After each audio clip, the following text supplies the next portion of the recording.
Hey guys, tonight we're going somewhere deeply unsettling. The American grocery store.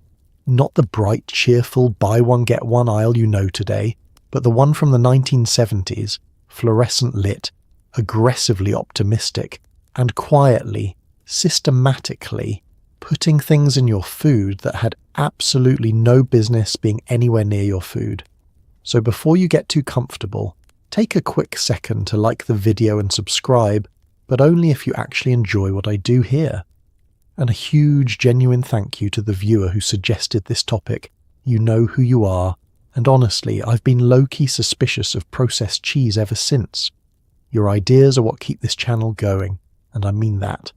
If you're not already, you can also find us on Spotify. The link is in the description. Now, dim the lights, turn on a fan, get under something soft and warm. Maybe pour yourself a glass of water, just water, nothing else, because after tonight you might be rethinking the rest. Let's take a moment though. Have you ever actually looked at a 1970s food label? Not glanced at it, really looked. Have you ever wondered what imitation meant when it appeared before the word cheese? Or why a hot dog had 23 ingredients? Have you ever considered what sodium nitrate actually does to a person? Or why a snack cake could sit on a shelf for 9 months without changing in any detectable way? Did anyone ask where the artificial strawberry flavour came from, and why the answer involved no actual strawberries at all? Was anyone in charge? Was anyone concerned? Was there even a meeting? Congratulations, you've just woken up in 1973. The Vietnam War is winding down, inflation is climbing, and somewhere in a factory in the Midwest, a man in a paper hat is adding something called BHT to your cereal and calling it a Tuesday. Your lunchbox is full. You have no idea. Welcome to the American grocery store. Let's talk about what was actually in it. You push open the glass door and a gust of cold, slightly chemical air hits you in the face. It smells like wax, cardboard, and something faintly sweet. A scent no one ingredient could produce on its own. This is the American grocery store in the 1970s, and it is, in its own surreal way, magnificent. Rows stretch in every direction under the hum of fluorescent tubes. The shelves are stacked with colourful boxes, cans and cellophane packages that promise ease, speed, and something called new improved flavour, a phrase that implies the previous flavour was broken and has now been fixed. Nobody asks what was wrong with it. Nobody asks what they fixed it with. You toss a box of something called Hamburger Helper into your cart and move on, feeling, for a brief and misguided moment, like the future is going very well. This is post-war America arriving at its logical conclusion. The refrigerator, the car, the suburb, the two-income household, all of it converged on this moment. A room full of things you didn't have to make. Progress, in the 1970s, was something you could hold. It had a price sticker on it. It came in a resealable pouch. The grocery store of this era was designed, deliberately and with considerable psychological sophistication, to make you feel comfortable spending money. The produce was near the entrance, bright and fragrant, because fresh vegetables put you in an optimistic mood and optimistic people buy more. The bread was at the back because bread is something everyone needs, and if you have to walk the full length of the store to get it, you will pass approximately 400 items you had not planned to purchase. The cereal aisle was at eye level for children, not for adults, for children, because the people who designed these stores understood exactly who was making the purchasing decisions in a family with kids. And it was not the person pushing the cart. The brands on those shelves had names that felt like neighbours. Betty Crocker, Duncan Hines, Uncle Ben, Aunt Jemima. They were warm, familiar, vaguely familial, designed to feel like someone's grandmother had developed the recipe, when in fact someone's team of food scientists had optimised it for shelf stability, manufacturing consistency, and a cost per unit that allowed for a satisfactory profit margin at a price point accessible to the average American family. The grandmother was a marketing decision, and the average American family was buying all of it. Grocery spending in the 1970s was rising not just because prices were rising, inflation was real and painful, but because the category of things you could buy had expanded dramatically. There were now products for problems you hadn't previously known you had. There was a spray for pans, there was a powder for gravy, there was a packet of seasoning that allegedly turned ground beef into something resembling a home-cooked taco, which it did, approximately. The remarkable thing, looking back, is how complete the transformation had been in such a short time. A generation earlier, most American households grew some of their own food, preserved it, and cooked from ingredients that were recognizable as ingredients. By the 1970s, the median American family was eating a diet in which a substantial percentage of calories came from products that had been manufactured, not grown, assembled, not cooked, designed, not discovered. You push the cart past the soup cans, past the frozen vegetables in their waxy boxes, past the little packets of powdered ranch dressing, and you feel, genuinely, like dinner is handled. Dinner is handled. What's in it is someone else's problem. That, in the 1970s, was the promise, and Americans, tired and busy and largely trusting, accepted it wholesale. Long before the 1970s arrived, American food companies had been quietly expanding their vocabulary. Words like emulsifier, stabilizer, sequestrant, and artificial flavoring began appearing on labels in fonts so small you needed to squint and tilt the box toward the light just to read them. The chemical revolution in food had been building since World War II, when the US military funded massive research into shelf life, preservation, and caloric efficiency. By the time peacetime came around, the food industry had a whole toolkit of new compounds and absolutely no interest in putting them back in the cabinet. Processed food was cheaper to make, easier to ship, and longer lasting than anything nature had ever managed. And the American consumer, exhausted and optimistic in equal measure, was ready to buy. The military's contribution to American processed food is not discussed as often as it should be. During the war, feeding millions of soldiers across multiple continents created an engineering problem unlike anything the food industry had faced before. Food had to survive months of transport, extreme temperatures, rough handling, and storage conditions that would have ended the career of any peach or pork chop in civilian life. The solutions developed: dehydration, chemical preservation, fortification, encapsulation, did not stay on the battlefield when the war ended. They came home with the soldiers, transferred to the food companies that had partnered with the military to develop them, and were applied, with only minor modification, to the product lines arriving on American grocery shelves. By the 1950s and 60s, food additives were being introduced at a rate that the regulatory system was genuinely struggling to track.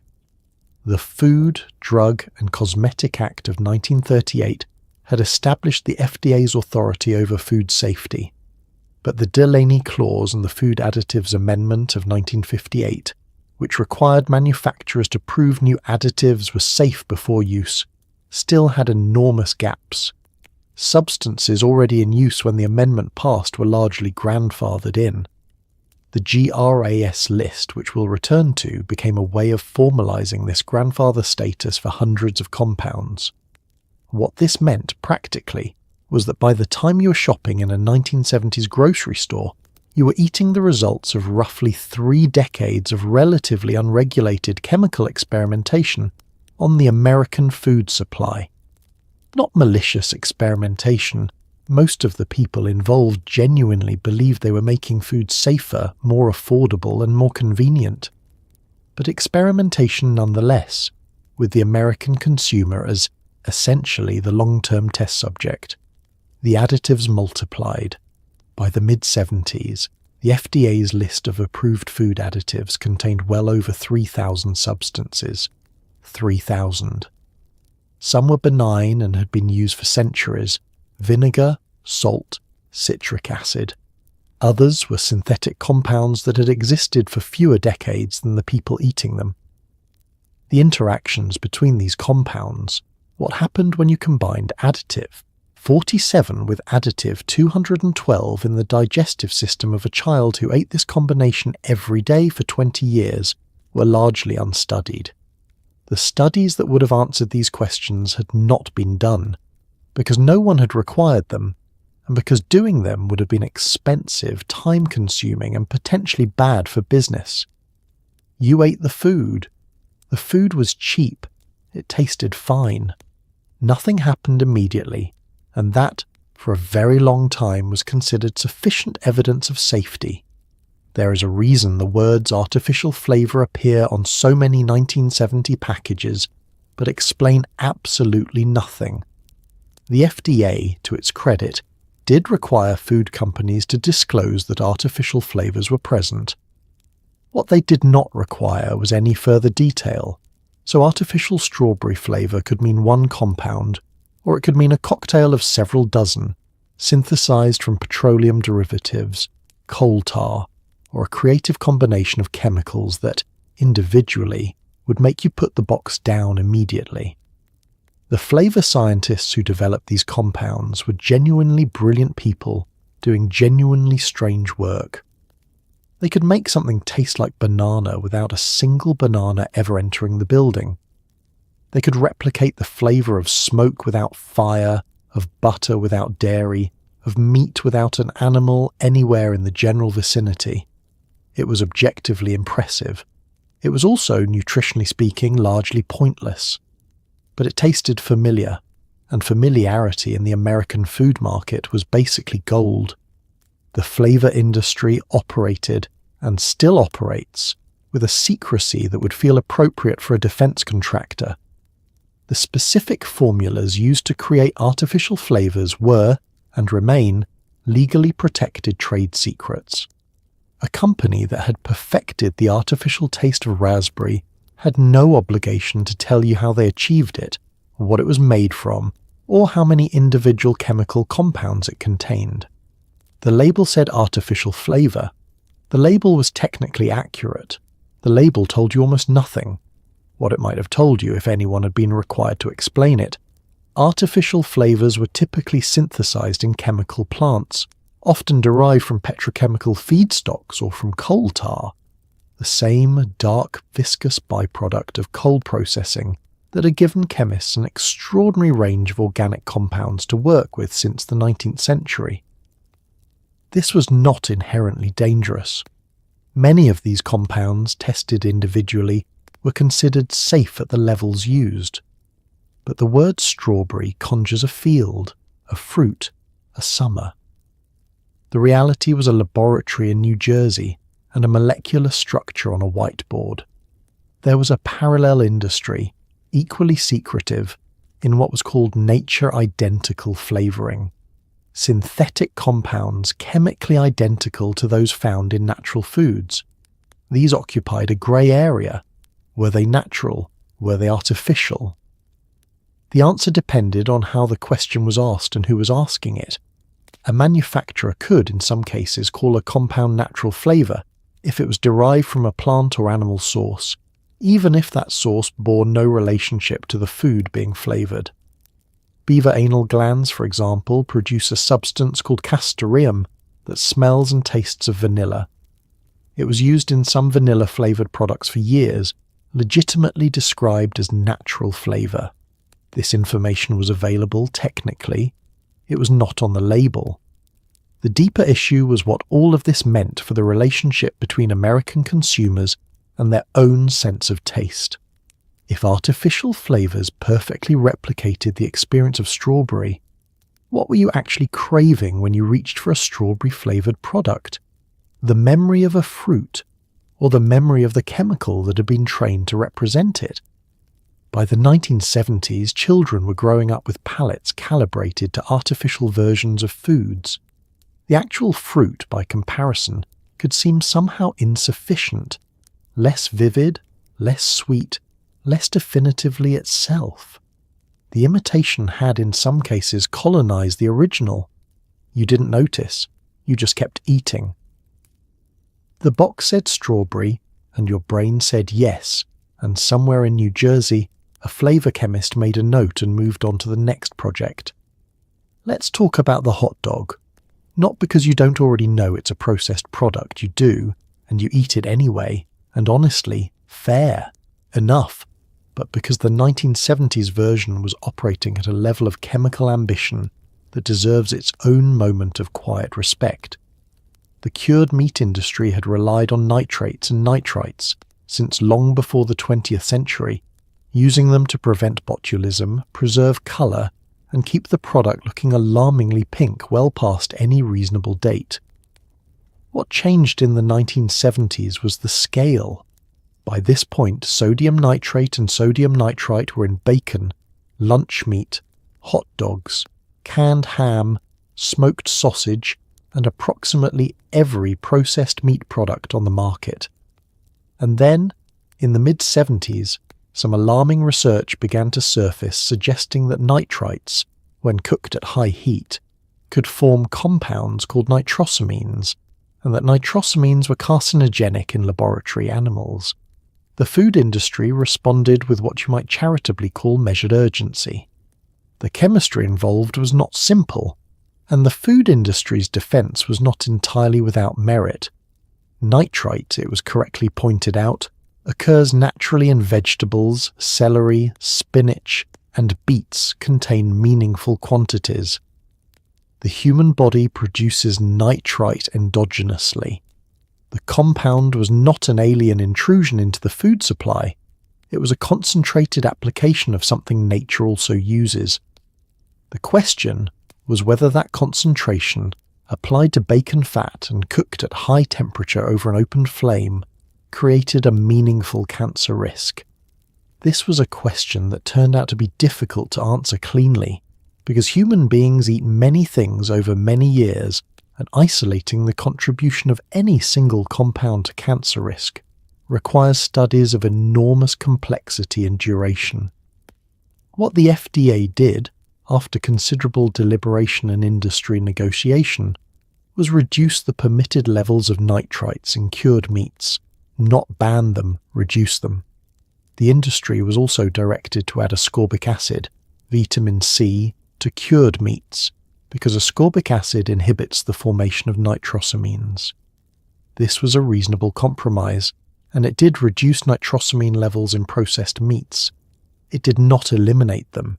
It did not address the broader question of whether cured meats, as a regular dietary staple, were contributing to long-term health problems in the American population.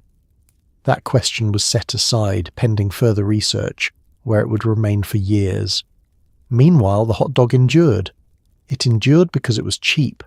It endured because children loved it, which meant parents bought it, which meant it was a reliable revenue stream for manufacturers who had invested significantly in the infrastructure to produce it. It endured because baseball games and backyard cookouts had built a cultural architecture around it that made its removal from the American diet feel not just impractical, but somehow unpatriotic. The 1970s hot dog contained, depending on the brand, mechanically separated chicken or turkey in addition to or in place of beef and pork, sodium nitrite, sodium phosphates to retain water weight, corn syrup, dextrose, a suite of spices and flavourings, and a modified starch or two to bind everything together. It was pink, smooth, uniform, and delicious to anyone whose palate had been trained to find it so, which, by the 1970s, was most Americans. You grilled it. You put it in a soft white bun. You added yellow mustard from a plastic bottle and called it summer. The nitrosamines were in there technically, but so was the mustard, and the mustard was very good. In 1976, the United States government did something it doesn't do very often. It banned a colour. Red dye number 2, also known as amaranth, had been used in American food products since the 1920s. It coloured maraschino cherries, fruit cocktails, candy, soda, ice cream, pet food, and a deeply alarming number of other items, red, pink, or a shade of purple, that no fruit in nature had ever achieved without extraordinary effort. Then, Soviet scientists published research suggesting it caused cancer in rats.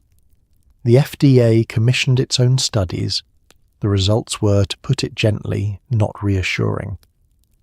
In January of 1976, red dye number 2 was officially pulled from the American food supply. The country's maraschino cherry manufacturers panicked. M&Ms briefly disappeared from store shelves. Red candies became a source of low-grade public anxiety. It was, in retrospect, the moment a lot of Americans first looked at their snacks and thought, wait, what else is in here? The answer, had anyone been inclined to follow that question to its conclusion, was quite a lot. Food dyes had been in widespread use since the late 19th century, when synthetic colour compounds derived from coal tar were discovered to be vivid, stable, cheap, and endlessly useful for making food look more appealing than it naturally did.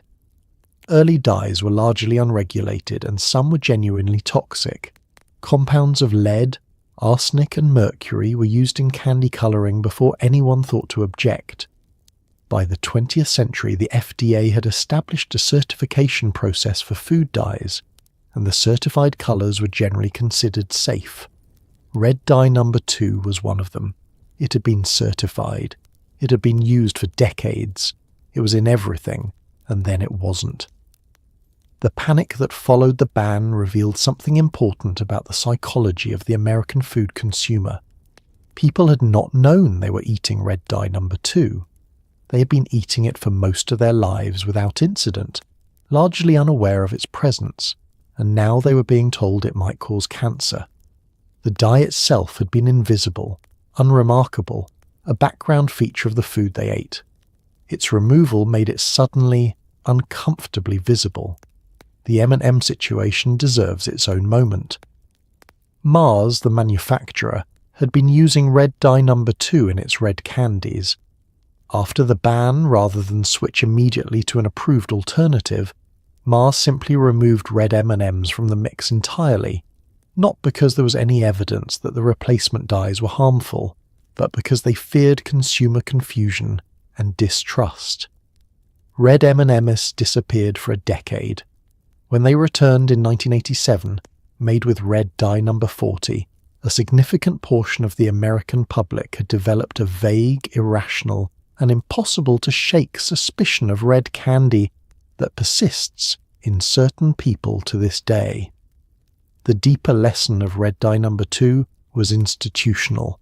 An ingredient had been certified as safe, used widely for half a century, and then found, on further investigation, to be something the government was no longer comfortable putting in food. The certification process had not caught it. The decades of use had not revealed it. The Soviet study had.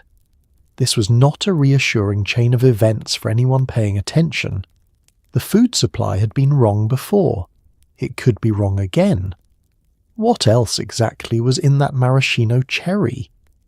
Sometime in the mid-1970s, a sweetener began its quiet, almost imperceptible invasion of the American food supply. High-fructose corn syrup had been developed in the 1960s by Japanese scientists and was adopted by American manufacturers by the mid-70s, initially as a partial sugar substitute in soft drinks. By the end of the decade, it was everywhere, in soda, bread, ketchup, salad dressing, yogurt, cereal, and any number of products you would not, if asked, have predicted required additional sweetness. The appeal to manufacturers was straightforward. Corn was heavily subsidized, which made it cheap. High-fructose corn syrup was sweeter than sugar by weight, mixed easily into liquids and extended shelf life. It was, from a production standpoint, almost perfect. What it did to the human metabolic system was a question that would take decades to begin answering. But in the 1970s, those questions hadn't been asked yet, and the corn syrup went into everything. The federal corn subsidy structure that made high fructose corn syrup economically viable was not an accident. Since the 1930s, American agricultural policy had supported corn production at a scale that routinely produced more corn than the country could consume as food. This surplus needed somewhere to go. Animal feed absorbed some of it.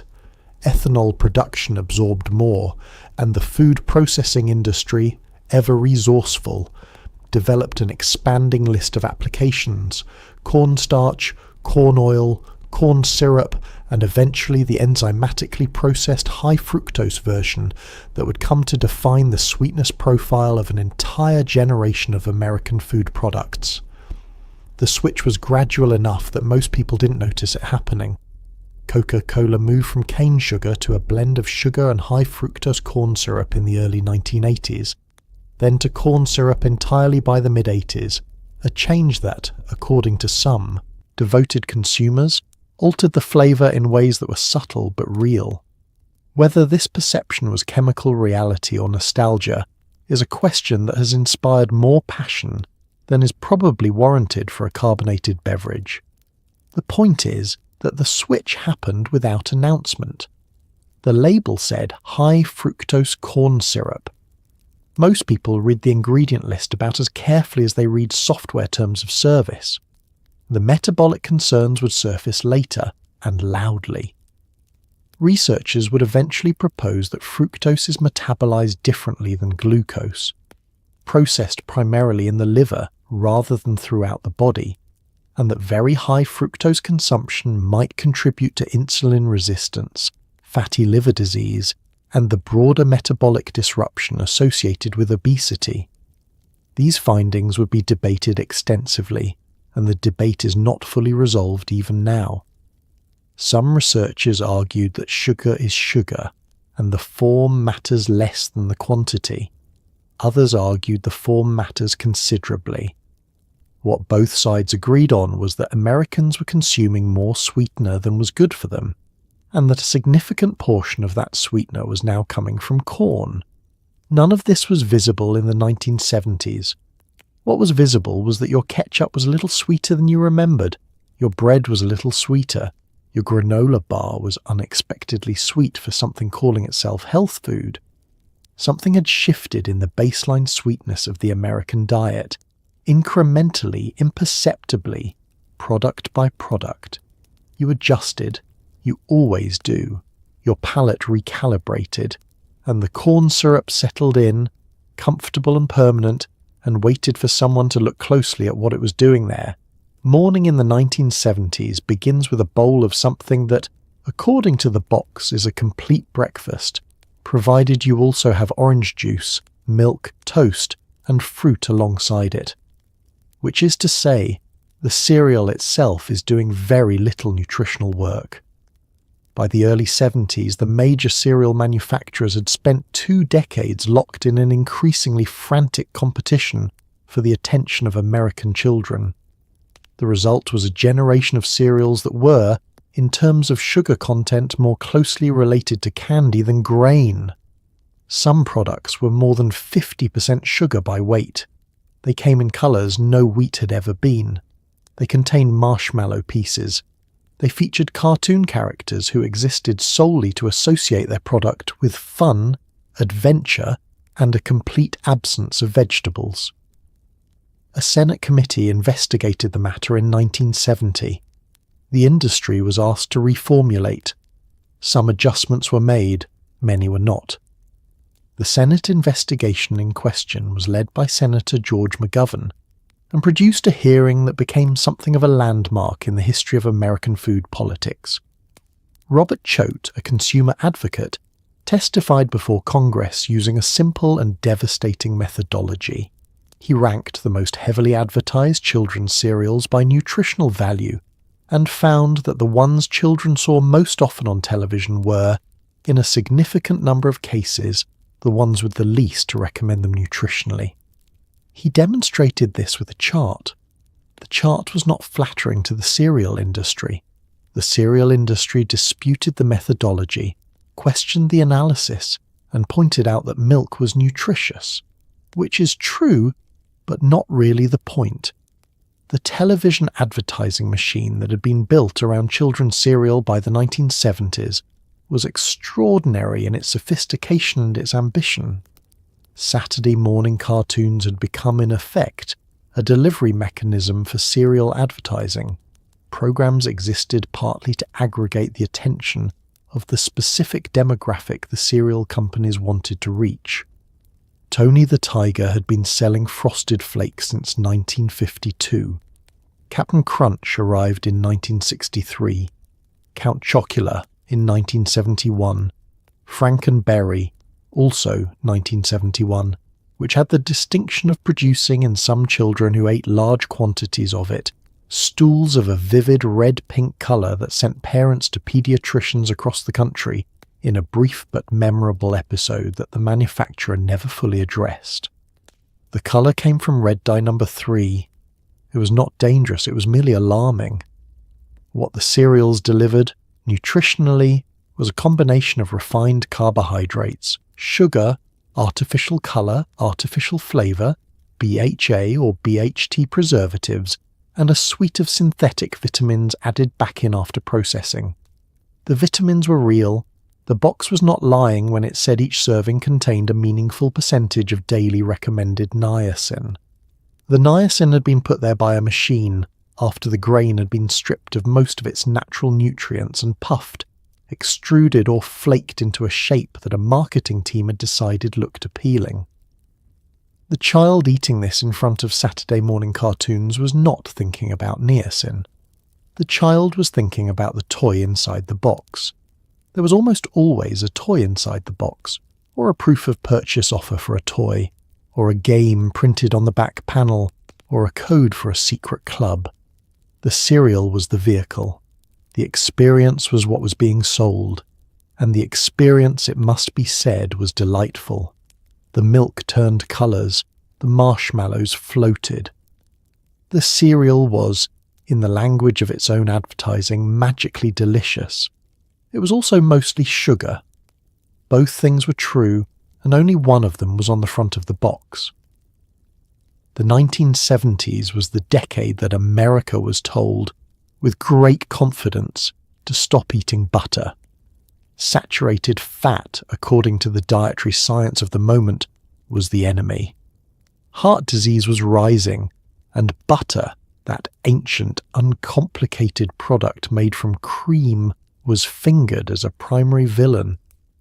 Into this anxious vacuum stepped margarine, a product that had been around since the 19th century, but now arrived in the 70s as a health food, dressed up in yellow tubs and marketed with the implication that choosing it over butter was essentially a medical decision. What the enthusiastic margarine promotion campaign did not loudly advertise was that most margarines of the era were loaded with partially hydrogenated vegetable oils, a process that produces trans fats, compounds that would eventually turn out to be considerably worse for cardiovascular health than the saturated fat they were replacing. This would not be widely understood for another 2 decades. In the meantime, butter sat in the refrigerator feeling vaguely accused. The science behind the anti-saturated fat movement was not invented from nothing. The work of physiologist Ansel Keys, who conducted studies connecting dietary fat to heart disease across multiple countries beginning in the 1950s, provided the intellectual foundation. Keys was a persuasive man and a forceful presence in the scientific community, and his diet heart hypothesis that saturated fat raised blood cholesterol, which caused heart disease, became the dominant framework for nutritional policy in the United States for decades. The framework was not wrong about everything. The relationship between certain fats and cardiovascular health is real and documented. But the framework was applied with a confidence that outran the evidence, and the food industry, which had everything to gain from selling vegetable oil as a substitute for animal fat, was happy to accelerate the process. Margarine was marketed in the 1970s under brand names that communicated health and lightness: Imperial, Fleischmann's, Blue Bonnet. Television advertisements featured doctors and nutritionists endorsing the switch. The American Heart Association at various points certified certain margarine products as heart-healthy. This was not corruption. It was an honest application of the best available science, which happened to be incomplete in ways that nobody fully understood yet. The trans fat problem was hiding in the chemistry of hydrogenation. Liquid vegetable oils in their natural state are unsaturated. Their molecular chains contain double bonds that leave them fluid at room temperature. Partial hydrogenation adds hydrogen atoms to some of those double bonds, making the oil more solid and shelf-stable. This is what gave margarine its spreadable consistency and its long shelf life. It also, as a byproduct of the process, created trans fatty acid configurations that do not occur in significant quantities in natural foods. These trans fats, consumed at the levels present in a standard American diet heavy in margarine and partially hydrogenated vegetable shortening, turned out to raise LDL cholesterol while simultaneously lowering HDL cholesterol, a combination that was, from a cardiovascular standpoint, considerably worse than butter's saturated fat profile. You had been told to swap one thing for a worse thing, presented with confidence by people who genuinely believe they were helping. This is not a comfortable story. It does not have a villain exactly. It has a scientific community that was working with incomplete tools and a food industry that moved faster than the evidence, and a regulatory framework that approved the switch before the long-term consequences were known. And it has butter, which sat in the back of the refrigerator for 20 years waiting for the science to catch up. There is a category of product that flourished in the 1970s that deserves a moment of genuine, non-ironic appreciation for the sheer ambition of its chemistry, the shelf-stable snack cake. These were not baked goods in any traditional sense. They were engineered objects, soft, sweet, individually wrapped products designed to remain edible without refrigeration for weeks, sometimes months. The secret was a combination of preservatives, humectants, chemicals that retain moisture, artificial flavors, and what the industry called functional ingredients, a phrase that sounds scientific and says almost nothing. Products like these became staples of the American lunchbox, the vending machine, the gas station shelf. Children loved them. Parents bought them because they were cheap, convenient, and possessed a supernatural resistance to going stale. Nobody wanted to examine the ingredient list too closely. The ingredient list was not doing anyone any favours. The chemistry of shelf stability in baked goods is, in a narrow technical sense, beautiful. The problem with baked goods is that they are trying, constantly and enthusiastically, to go bad. Moisture migrates, mould establishes residence, fats go rancid, starch retrogrades, which is the technical term for what happens when bread goes stale, a crystallization process that makes the texture hard and dry. Solving all of these problems simultaneously in a product that still needed to taste like something a person would voluntarily eat required a set of solutions that converged on the 1970s snack cake like a chemistry exam. Humectants, substances like glycerol, sorbitol, and propylene glycol were used to hold moisture in the cake, preventing it from migrating out of the crumb and into the atmosphere, which is what makes baked goods go stale. BHA and BHT were added to prevent fat rancidity. Sorbic acid or calcium propionate inhibited mold growth. The filling, in products like Twinkies and Ho-Hos, was typically not cream. It was vegetable shortening whipped with air and powdered sugar, which was cheaper than cream, more stable than cream, and never, under any circumstances, attempted to go sour the way cream would. The actual shelf life of a Twinkie, it should be noted, was not the mythological eternity of popular culture. The realistic shelf life in the 1970s was approximately 25 to 45 days, long by the standards of home baking, but not quite geological. The mythology of the immortal Twinkie was, like many myths, more satisfying than the truth. But the truth was still remarkable. A sponge cake that stayed soft for a month in a sealed wrapper was, by the standards of any previous era of human food production, an extraordinary achievement. Whether it was the right kind of achievement is a separate question. What it was doing to the people eating it, consumed across a childhood of lunchboxes and vending machine transactions, was a question nobody was systematically asking in the 1970s. The individual ingredients were approved. The product was legal. Children seemed to enjoy it without immediate consequence. Long-term patterns of refined carbohydrate and sugar consumption, in the context of a broader processed food diet, were not yet the subject of large-scale nutritional epidemiology. So you unwrapped the little cellophane package, and the cake inside was still soft, still golden, still improbably fresh, and you ate it, and you did not think about propylene glycol because propylene glycol had never once been mentioned in your direction, and you were 8 years old, and it was Tuesday, and none of this was your fault. Before 1970s food anxiety reached full bloom, there was a warm-up act, the cyclamet scare of 1969. Cyclamets were artificial sweeteners that had been used in diet foods and sodas since the 1950s. They were cheap, potent, and deeply popular. Then a study found that extremely high doses caused bladder cancer in rats. The FDA banned cyclamates in October of 1969, just as the 70s were beginning, and the American public experienced, for possibly the first time, the particular discomfort of learning that something they had been confidently consuming for years had been removed from their food with a specific scientific explanation. The ban set off a chain reaction of public distrust. If cyclamates were unsafe, what else had slipped through?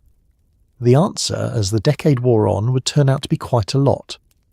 The FDA spent much of the 1970s playing catch-up on substances it had approved years earlier, with incomplete data, in a regulatory environment that had not quite anticipated the speed of industrial food science.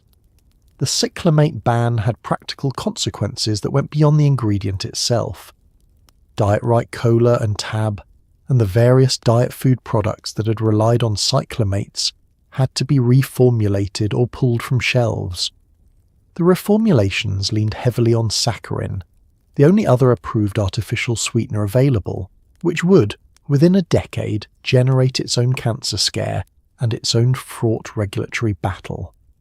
The industry was essentially shuffling the same deck of problematic cards, hoping each shuffle would produce a better hand. It did not always work. The deeper damage was to the FDA's authority. The agency had approved cyclamates. The agency had, by implication, told Americans they were safe to consume. And then the agency had unapproved them, citing evidence that the original approval process had not fully considered. This was, if you were inclined to be charitable, the scientific process working correctly, new evidence producing updated conclusions.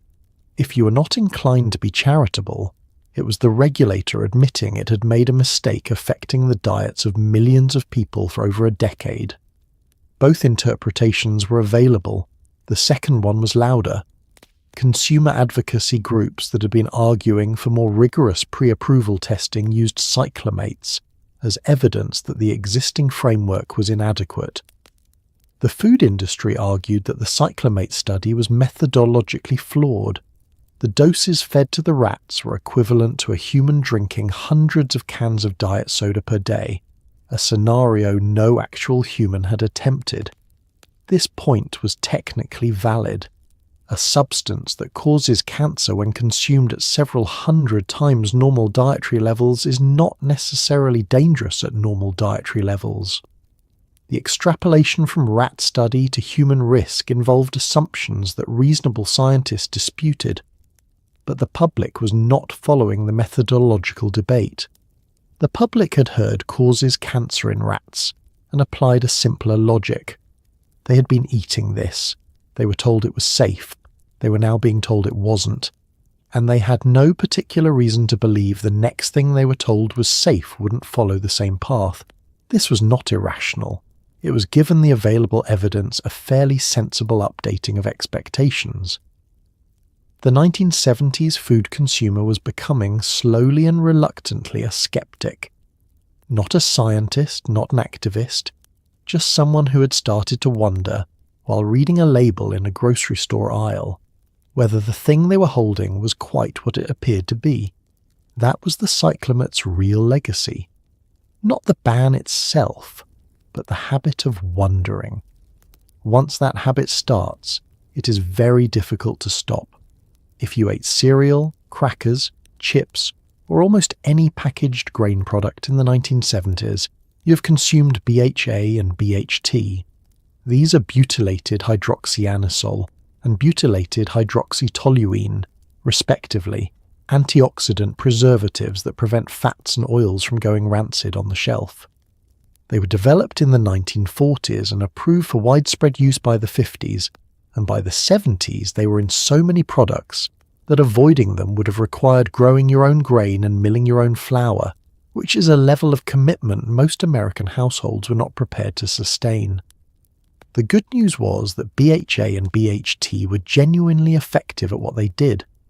The less comfortable news, which began to circulate in scientific literature through the 1970s and 80s, was that some studies suggested these compounds might have carcinogenic properties at high doses in animal models. The food industry, accurately noting that at high doses in animal models is not the same as in the amounts a human being eats, largely held its ground. The debate, as these things tend to go, remained unresolved for a long time. The rancidity problem that BHA and BHT were solving is worth understanding, because it explains why the industry was so reluctant to part with them. Fats and oils, when exposed to oxygen over time, undergo a chemical process called oxidation. The result is rancidity, that stale, off, vaguely paint-like smell and taste that you recognize immediately if you have ever eaten a chip that sat in an open bag too long. Rancid fat is not just unpleasant to eat. In sufficient quantities it is genuinely harmful, producing compounds that damage cells and contribute to inflammation. BHA and BHT interrupt the oxidation chain reaction, donating electrons to free radicals before they can attack the fat molecules. They were, in this specific function, doing something useful. The question was whether their long-term presence in the human diet introduced risks that outweighed those benefits. The cereal box was the most visible delivery mechanism. Contains BHA to preserve freshness appeared on countless packages through the decade, printed with a confidence that implied this was simply good housekeeping rather than anything worth examining. Some manufacturers listed it in fine print at the end of the ingredient declaration. Others were forthcoming enough to mention it as a selling point, which is a peculiar framing but not unusual for an era in which science was still largely considered synonymous with progress. The same impulse that put a man on the moon was preserving your cornflakes. You were welcome. What the animal studies were suggesting, cautiously and with appropriate scientific hedging, was that BHA in particular might promote tumour growth in certain tissues at high doses, not initiate cancer from scratch, but accelerate its development in animals already exposed to carcinogens. This distinction mattered to scientists. It was too subtle to travel well in the public conversation, where might cause cancer in rats tended to flatten out into simpler conclusions than the data actually supported. The FDA reviewed the evidence on multiple occasions throughout the 1970s and 80s and consistently concluded that BHA and BHT were safe at the levels used in food. The National Toxicology Program would later list BHA as reasonably anticipated to be a human carcinogen based on animal studies, a classification that placed it in the same broad category as a very large number of substances that humans encounter regularly without obvious consequence. It remained on the GRAS list. It remains there now. It is in your cereal this morning, in all probability, and has been for most of your life, and you are fine, as far as anyone can determine, which is a sentence that contains more uncertainty than it appears to. After cyclamates were banned in 1969, the diet food industry had a problem. Saccharin was all that was left. Saccharin is one of the oldest artificial sweeteners in existence, discovered in the 1880s, used in everything from wartime rations to Tab, the diet cola that fueled an entire decade of women who had been told they needed to be thinner. Then, in 1977, a Canadian study found that saccharin caused bladder cancer in rats. The FDA moved to ban it. And something extraordinary happened. The American public objected, loudly and with organizational effectiveness, not because they had weighed the scientific evidence and found it wanting, but because they wanted their diet soda, and they were not prepared to give it up. Congress passed a law allowing saccharin to remain on the market provided products carried a warning label. The warning label noted that saccharin had been found to cause cancer in laboratory animals. Americans read it, noted it, and bought the tab anyway. The saccharin episode was the moment it became clear that the relationship between American consumers and food safety data was going to be complicated.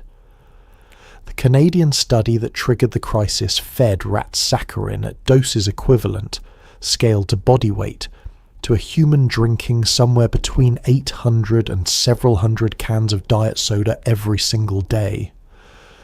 This was the same methodological objection that had been raised against the cyclamate studies, and it was just as valid here.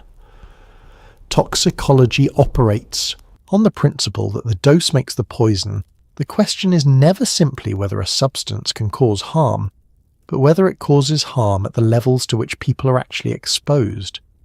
At the doses in the rat study, almost anything would cause cancer.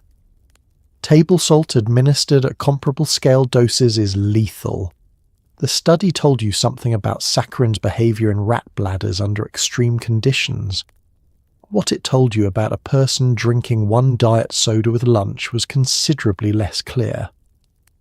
But the FDA, bound by the Delaney Clause, a provision in food safety law that prohibited the approval of any food additive shown to cause cancer in humans or animals at any dose, felt it had no choice. The clause did not have a provision for dose. It said shown to cause cancer, and the study had shown that saccharin caused cancer in rats, and that was that. The FDA proposed the ban.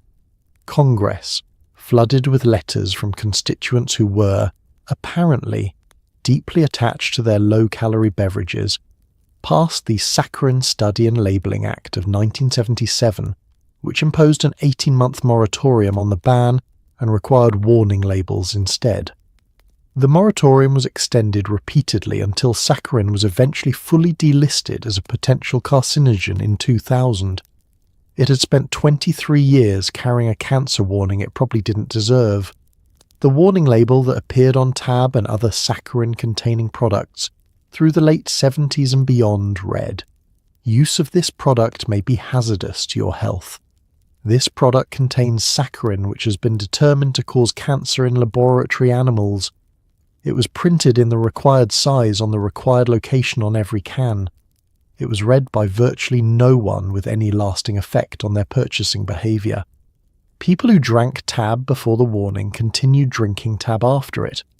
People who had never tried Tab occasionally picked up a can, read the warning, put it back down, and then bought it anyway 6 months later when they were trying to lose weight before a reunion. The warning label was, in practical terms, one of the least effective pieces of consumer communication in the history of the American food system, which tells you something, not about saccharin, but about the very human capacity to accept small printed risks in exchange for things we have already decided we want.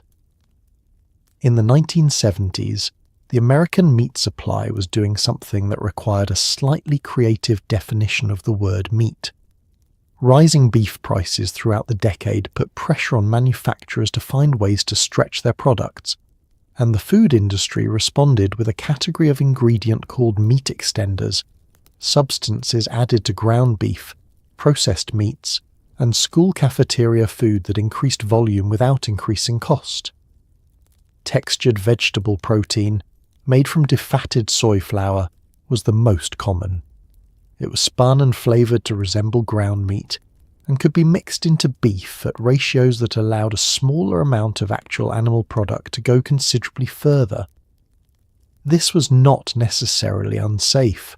Soy protein is, by most measures, a reasonable food ingredient. What it was, however, was not disclosed in the way that consumers might have expected. Beef products were not always primarily beef. The patty in the school cafeteria had a biography more complicated than its name implied, and most people eating it had no idea. The soy industry had been looking for applications for its defatted soy flour since the 1950s, when the process of extracting soybean oil for cooking left behind a protein-rich residue that had limited obvious uses. The development of textured vegetable protein, or TVP, gave that residue a commercial destiny. Through an extrusion process involving heat and pressure, the soy flour could be spun into fibres, shaped into granules, and flavoured to approximate the texture and appearance of ground meat. It absorbed liquid, browned in a pan, and behaved culinarily in ways close enough to ground beef that the substitution was functionally invisible in a well-seasoned dish. Beef prices spiked dramatically in the early 1970s, driven by inflation, rising feed costs, and supply disruptions that made the economics of pure beef products increasingly difficult. The USDA, which governed school lunch programs, approved the use of textured vegetable protein in school cafeteria ground beef at up to 30% of total weight. This meant the burger a child ate at school might contain 30% soy protein and 70% beef, labelled simply as ground beef with added soy protein, if it was labelled at all, which in the context of cafeteria service it generally was not. The commercial ground beef available in grocery stores operated under different rules. Retail ground beef sold as such had to be beef, but processed beef products, frozen patties, canned chili, taco filling, hamburger helper-style mixes operated in a grey zone where the ingredient list acknowledged the presence of soy protein, textured vegetable protein, or isolated soy protein, typically several entries down from the top, in the section of the label where attention had already begun to wander. You were not being actively deceived. You were being informed in the narrowest possible technical sense while the product name did its best to direct your interpretation elsewhere. The inflation of the decade made the whole arrangement feel like a practical necessity, rather than a deception. Meat was expensive, soy was cheap. Combining them kept prices accessible to families who were already stretched by rising costs on every front. The logic was not without compassion, but it operated on an assumption that consumers either didn't need to know what they were eating or wouldn't care if they found out, and that assumption, applied across enough products, in enough contexts, is a form of condescension dressed up as efficiency. If you attended public school in the United States during the 1970s, you ate lunches that were, in certain respects, a masterclass in the worst tendencies of processed food at scale. The National School Lunch Program, established in the 1940s, was designed to ensure that American children received nutritious midday meals. By the 70s, the reality had drifted somewhat from that intention. Budget constraints drove purchasing decisions toward the cheapest available commodities.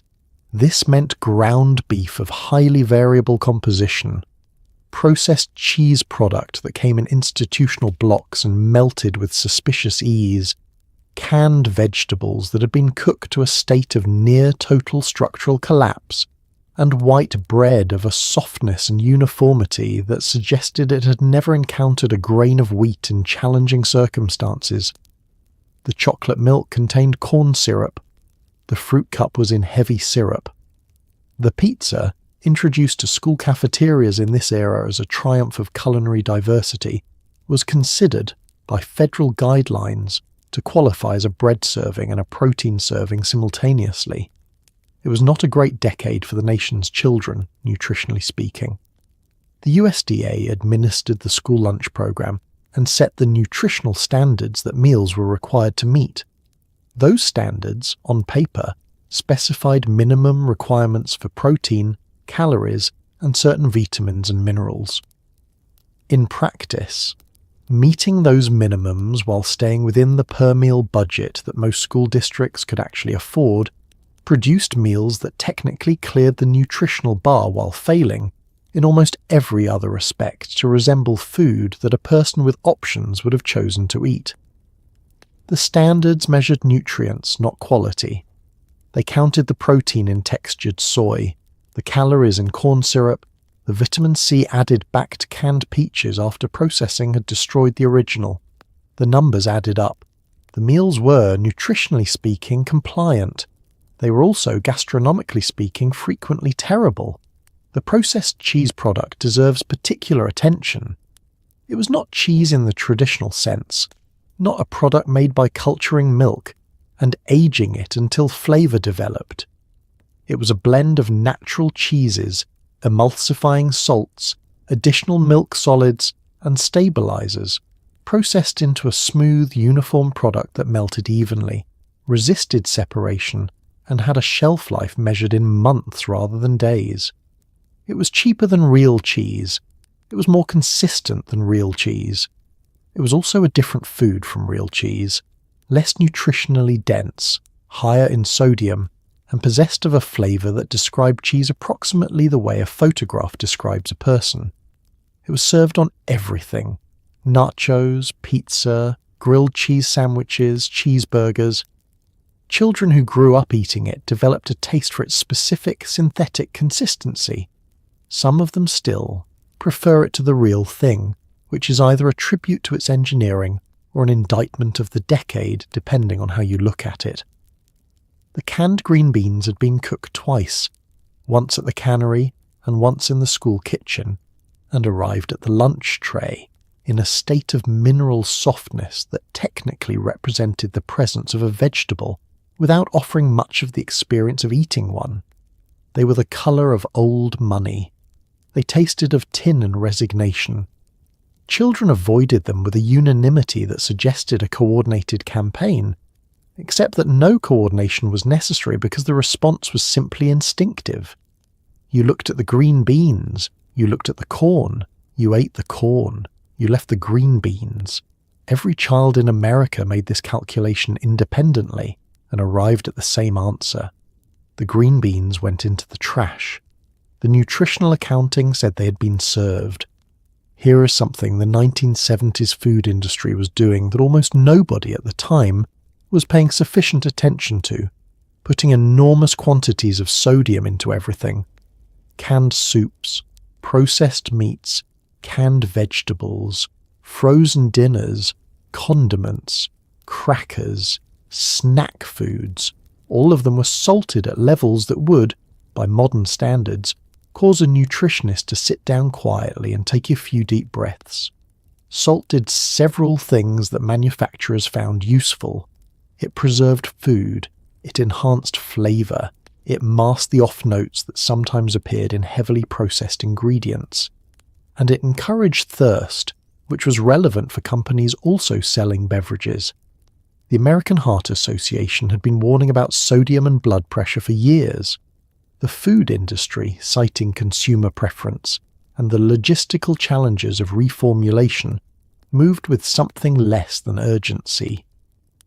The average American in the 1970s was consuming sodium at a level that would be considered a medical concern by the standards of subsequent decades. Most of them had no idea, because no one had told them to check. A single can of Campbell's chicken noodle soup in the 1970s contained over 900 milligrams of sodium, more than a third of what current guidelines recommend as a daily maximum for most adults, in one serving of one item. The frozen Salisbury steak dinner that went into the oven at 6 o'clock contained over 1,200 milligrams. The packet of onion soup mix that went into the pot roast contained nearly 3,000 milligrams in 2 tablespoons.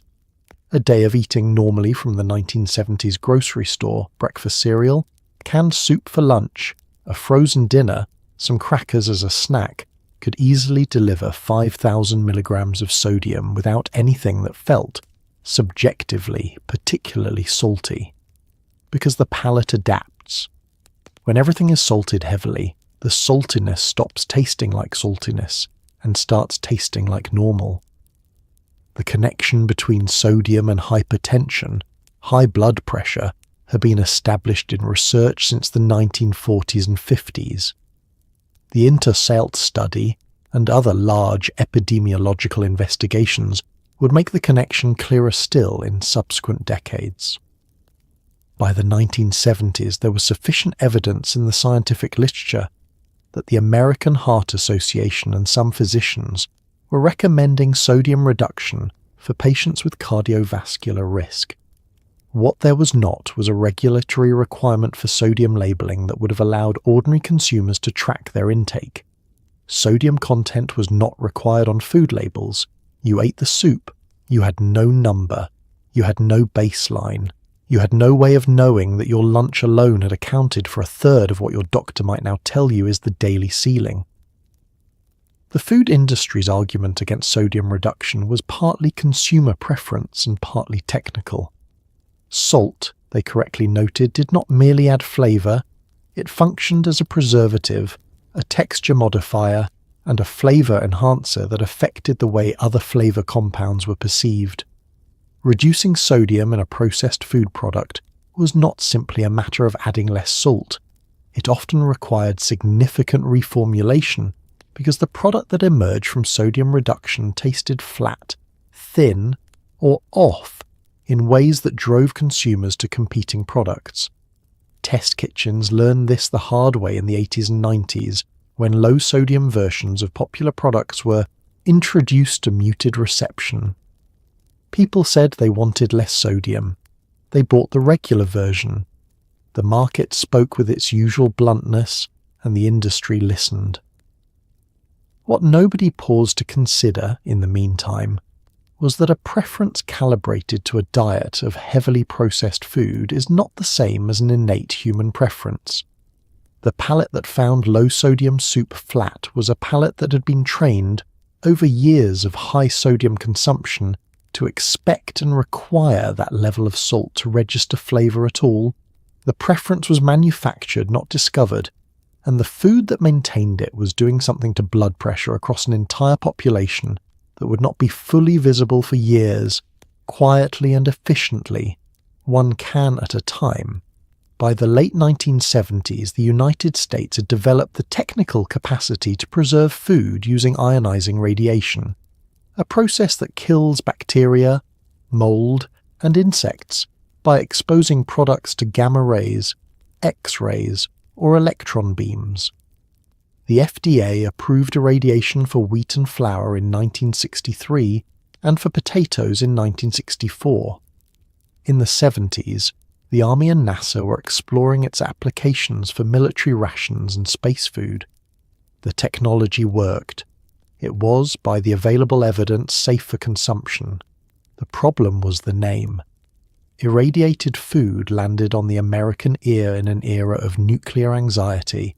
3 Mile Island happened at the end of the decade, and the word radiation carried a freight of dread that no amount of scientific reassurance could easily shift.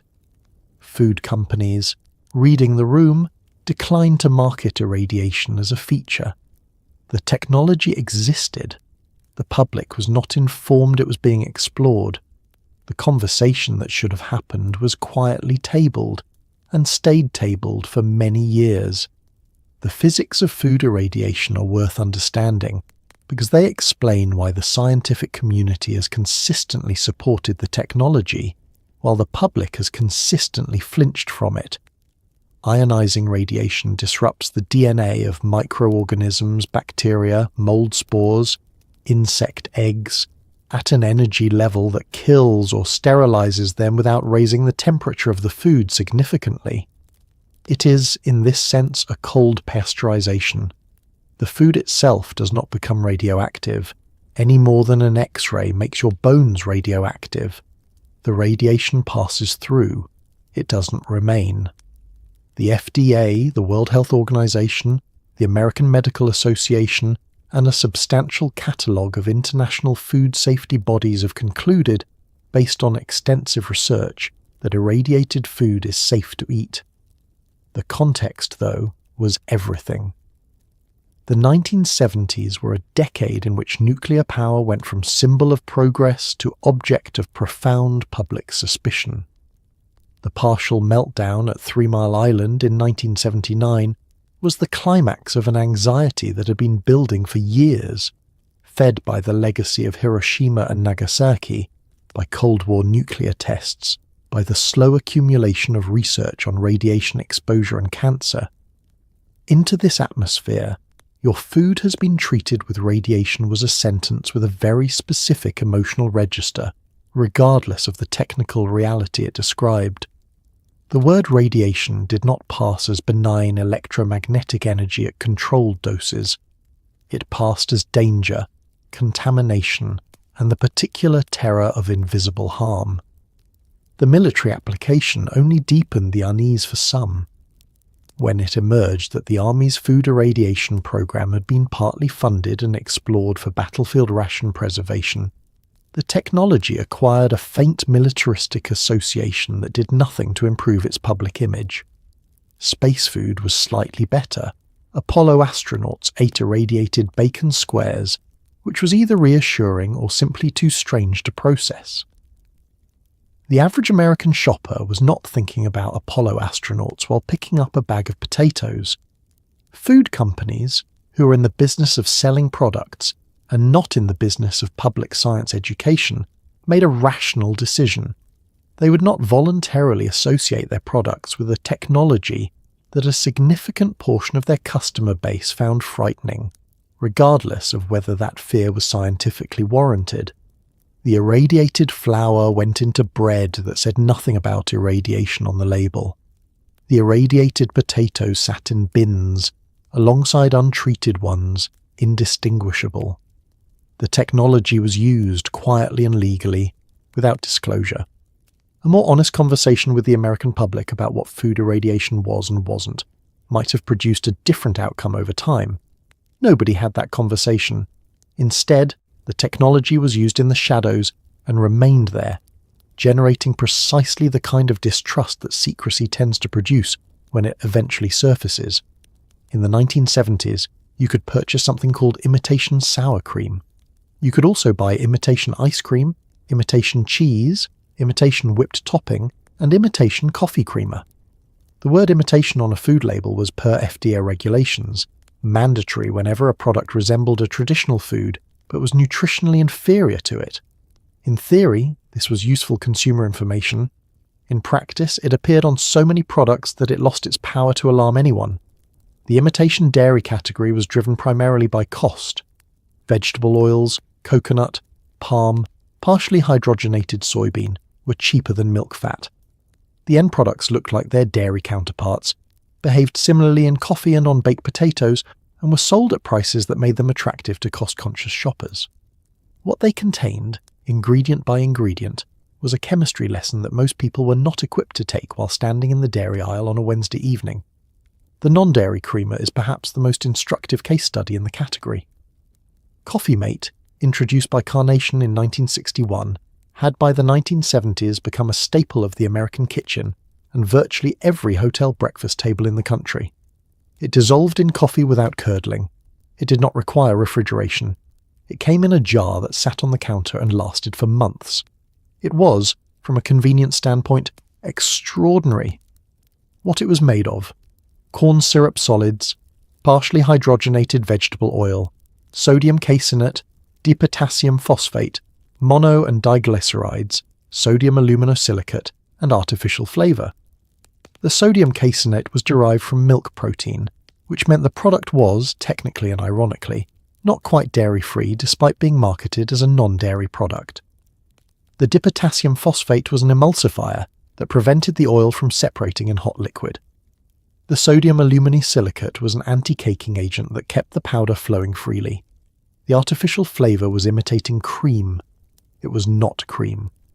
Cool Whip, introduced by Birdseye in 1966, occupied a similar space in the dessert topping category. Real whipped cream requires refrigeration, has a short shelf life, and collapses within hours of being applied to a pie. Cool Whip, made with water, hydrogenated vegetable oil, high fructose corn syrup, sodium caseinate, and a range of stabilizers and emulsifiers, stayed fluffy for days. It froze and thawed without structural incident. It could be applied to a jello mold on a Thursday and still be structurally present on Saturday. This was, again, genuinely useful. The product filled a real need in the lives of people who were serving dessert to 8 relatives and could not monitor the behavior of real cream over several hours. Whether it tasted like whipped cream is a question that people who grew up with it answer differently than people who grew up with the real thing, because taste memory is formed early and is extremely difficult to argue with. The imitation cheese category was the most sprawling and the least honestly labelled. Processed cheese products, cheese food, cheese spread, cheese-flavoured product, each designation corresponded to a specific FDA definition governing how much actual cheese the product needed to contain, and each successive category required less. A product labelled cheese food needed to contain at least 51% actual cheese by weight. A product labelled pasteurized processed cheese product had no minimum cheese content requirement. The product that went on the school cafeteria nachos, that melted over the hospital tray cheeseburger, that came in the individually wrapped slice, it might contain real cheese, it might contain very little. The label told you which category it was in if you knew how to decode the categories, which required a level of regulatory literacy that was not, and is not, widely distributed among people trying to figure out what to make for dinner. The TV dinner had arrived in the 1950s, but it was the 1970s that it fully became a cultural institution. By this point, frozen dinners had proliferated into an entire category of meal substitute products. Turkey with gravy and mashed potatoes, Salisbury steak with corn and brownie, fish sticks with peas, and a dinner roll, all contained in a partitioned aluminum tray, ready to slide into the oven and emerge 25 minutes later as something that approximated a plate of food without requiring any of the work of actually making one. The appeal was obvious. Women were entering the workforce in greater numbers. Time was compressed. The frozen dinner promised liberation from the kitchen, one meal at a time. What the packaging did not emphasize was that the gravy contained modified food starch. The mashed potatoes contained monoglycerides and diglycerides. The Salisbury steak contained textured soy protein and sodium at levels that now seem genuinely startling. And the brownie was performing a kind of chocolate-adjacent theatre that involved no butter, questionable chocolate, and a shelf life that defied reasonable expectation. The sociology of the frozen dinner is inseparable from the gender politics of the decade. The 1970s saw a meaningful acceleration in women's workforce participation, driven by economic necessity, by the feminist movement, and by a fundamental shift in how American households were organized and sustained. The frozen dinner was in part a product of this shift, a commercial solution to the problem of dinner in a household where the person who had traditionally cooked it was no longer reliably home at 5 o'clock to cook it. This framing was not without its own complications. The marketing for frozen dinners continued well into the 70s to be directed primarily at women, at the busy mother, the working wife, the woman who needed convenience. The assumption embedded in the product and its advertising was that the responsibility for dinner had not transferred. It had simply been outsourced to a factory. The factory, for its part, had solved the technical challenges of frozen dinner production with the same combination of chemistry and engineering that characterized the broader processed food industry. The central problem was texture. Foods do not freeze and thaw uniformly. Water crystals form during freezing, rupturing cell walls in vegetables, making starches grainy, causing proteins to become rubbery and dry. Modified food starch helps stabilize gravies and sauces through freeze-thaw cycles. Phosphates helped retain moisture in meats. Emulsifiers kept the mashed potato filling from separating into a watery pool surrounded by a dry starch paste, which is what mashed potatoes made without emulsifiers tend to do when frozen. The sodium content of these meals was staggering by current standards, though entirely unremarkable by the standards of the time. A Swanson Hungry Man dinner could contain over 2,000 milligrams of sodium, nearly a full day's recommended allowance, in a single tray. The portions were calibrated for appetite, not nutrition. The tray kept everything separate, which was one of the product's genuine advantages. The corn did not bleed into the Salisbury steak. The brownie did not absorb the turkey gravy. This partitioning felt orderly, reassuring, slightly civilized. You had a complete meal in a contained format, and you ate it in front of the television, and the television was, in the 1970s, delivering content that made this arrangement feel not like a compromise, but like a choice, a lifestyle, something modern people did because they had modern lives. The aluminum tray went in the trash. Nobody washed a dish. That was the whole point. The chicken nugget was not born in the fast food industry. It was born in a laboratory at Cornell University in the early 1970s, where food scientist Robert Baker developed a process for binding ground chicken meat into a stable, bite-sized piece that could be breaded, frozen, and cooked without falling apart. Baker published his findings openly, without patent, which meant the food industry could adopt the technology freely. Within a decade, chicken nuggets were in school cafeterias, hospital trays, and home freezers across America. They were made from what the industry called mechanically separated poultry, a product created by forcing chicken carcasses through a sieve under high pressure, producing a paste of meat, fat, and connective tissue that could be shaped, seasoned, and pressed into forms. This was nutritionally acceptable. It was also a significant departure from anything a chicken had looked like while alive. The children eating them were largely unconcerned. Their parents were mostly grateful for something their children would actually eat.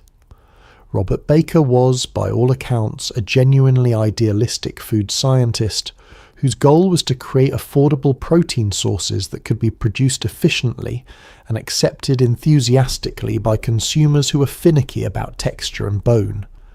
He had been working on chicken-based innovations for years before the nugget. He also developed chicken hot dogs, chicken bologna, and a range of other products designed to make chicken, then relatively cheap, appealing in forms that competed with beef. His decision not to patent the nugget technology was consistent with an academic rather than commercial orientation. He wanted the idea used, not owned. The irony is that the idea was used extensively and lucratively by corporations that built enormous businesses on a foundation he provided for free. Mechanically separated poultry was the enabling ingredient. Traditional butchery leaves meat on bones, not a lot, but enough to matter economically at industrial scale. Mechanical separation addressed this by treating the remaining carcass as a raw material for a different product. The carcass was pressed through screens under high pressure, forcing soft tissue, meat, fat, skin, and connective tissue through the mesh while bones remained behind more or less. The result was a paste, pink and uniform, that could be seasoned, shaped, and used as the base for any number of formed products. The USDA required that mechanically separated chicken and turkey be listed as such on ingredient labels, which they were in the same small font and inconspicuous placement that characterized most ingredient disclosures of the era. The breading was its own project. The coating on a chicken nugget is not simply breadcrumbs, it is a layered system. A wet batter applied first to help the outer breading adhere, followed by a dry coating of seasoned flour and starch, sometimes followed by a second wet and dry layer for extra thickness. The frying process set the coating, creating a crust that remained crisp through freezing, reheating in an institutional oven, and the inevitably imprecise handling of school cafeteria service. This was a non-trivial engineering achievement. Bread coatings have a strong preference for going either soggy or burned, and finding the formulation that split the difference reliably at industrial scale in a product that needed to survive weeks in a freezer before being served required genuine technical skill. What emerged from all of this was something children loved with a consistency that transcended region, income level, and parental culinary philosophy. The chicken nugget was perfectly sized for small hands. It had no visible bones, no connective tissue to navigate, no reminder that it had recently been part of an animal. It was mild, salty, slightly crispy, and entirely willing to be dipped in ketchup. It asked nothing of the child eating it except enjoyment. That it was made from a pressurized paste of mechanically recovered chicken flesh was information the child neither had nor required. In 1968, a physician named Robert Homan Kwok wrote a letter to the New England Journal of Medicine describing a syndrome he had experienced after eating at Chinese restaurants: flushing, headache, chest tightness, and a general sense of physical unease. He suspected monosodium glutamate, or MSG, a flavour enhancer that had been used in Asian cooking for decades and had entered American processed food in quantity by the 1960s. The letter touched off a cultural panic that would last for years and outlast most of the evidence that supported it. MSG was in canned soups, potato chips, frozen dinners, fast food seasoning, and snack crackers. It was removed from baby food in 1969 following public pressure, though no clinical evidence established that it was harmful to infants. Double-blind studies repeatedly failed to confirm that MSG caused the symptoms attributed to it. The panic largely ignored the science. Restaurants advertising no MSG proliferated. The ingredient carried a stigma that attached specifically to Chinese cuisine while going largely unremarked upon in American processed food, which contained it at a comparable or greater levels. MSG is the sodium salt of glutamic acid, an amino acid that occurs naturally in a wide range of foods: tomatoes, Parmesan cheese, mushrooms, soy sauce, seaweed. It was first isolated from seaweed by Japanese chemist Kikunai Ikeda in 1908, who recognized that it produced a distinct savory taste that he named umami, a fifth taste category alongside sweet, salty, sour, and bitter. Ikeda patented the process for producing MSG commercially, and it became a standard seasoning in Japanese and broader Asian cooking throughout the 20th century. It arrived in American food manufacturing through the same post-war transfer of technology that brought so much else. Military food scientists had used it in rations, and the processed food industry adopted it as a cheap, effective way to boost the palatability of products in which natural flavours had been diminished by processing. The double-blind studies examining Chinese restaurant syndrome deserve more attention than they received in the public conversation. In a properly conducted double-blind trial, neither the subjects nor the researchers know who is receiving MSG and who is receiving a placebo until the study is complete. When subjects who reported sensitivity to MSG were given food containing it under these conditions and then given identical food without it, their reported symptom rates were not meaningfully different between the two conditions. When subjects were told they were receiving MSG, regardless of whether they actually were, their symptom rates rose. The syndrome appeared to be, in substantial part, a nocebo effect, the physical experience of expecting a negative reaction. What the panic revealed, and what made it so difficult to address with evidence, was that it was not really about MSG at all. It was about cultural anxiety, about the rapid expansion of Chinese immigration, and Chinese restaurants in American cities about a population encountering unfamiliar cuisines and attributing the discomfort of novelty to something chemical and external. The idea that Chinese food specifically made people sick, while Campbell's soup and Doritos and Shake and Bake, which contained similar or higher quantities of MSG, remained unimpeached, was not a finding of toxicology. It was a finding about what Americans in the 1970s were primed to find suspicious, and which parts of the food supply were granted the default assumption of safety. Walk through the produce section of a 1970s grocery store and things looked, on the surface, perfectly normal. The lettuce was green, the apples were red, the dried fruit was plump and colourful. What the surface did not reveal was the range of treatments that had been applied to get everything looking that way by the time it reached you. Sulfur dioxide and its related compounds, collectively called sulfites, were used on dried fruits, fresh vegetables, and wine to prevent browning and extend shelf life. Phosphates were added to seafood and poultry to help them retain water weight and maintain an appearance of freshness longer than they would manage on their own. Waxes were applied to apples, cucumbers, and citrus to replace the natural bloom that washing removes and to slow moisture loss. None of these treatments were secret. Most were approved. Some of them would later cause problems. Sulfites, in particular, would be found to trigger serious reactions in a subset of asthmatic people, leading to stricter labelling requirements in the 1980s. But in the 70s, the treatments were simply part of getting food from a farm to a shelf in a condition that people would buy. The distance between a farm and a grocery store shelf had grown considerably by the 1970s. American agriculture had consolidated dramatically in the post-war decades.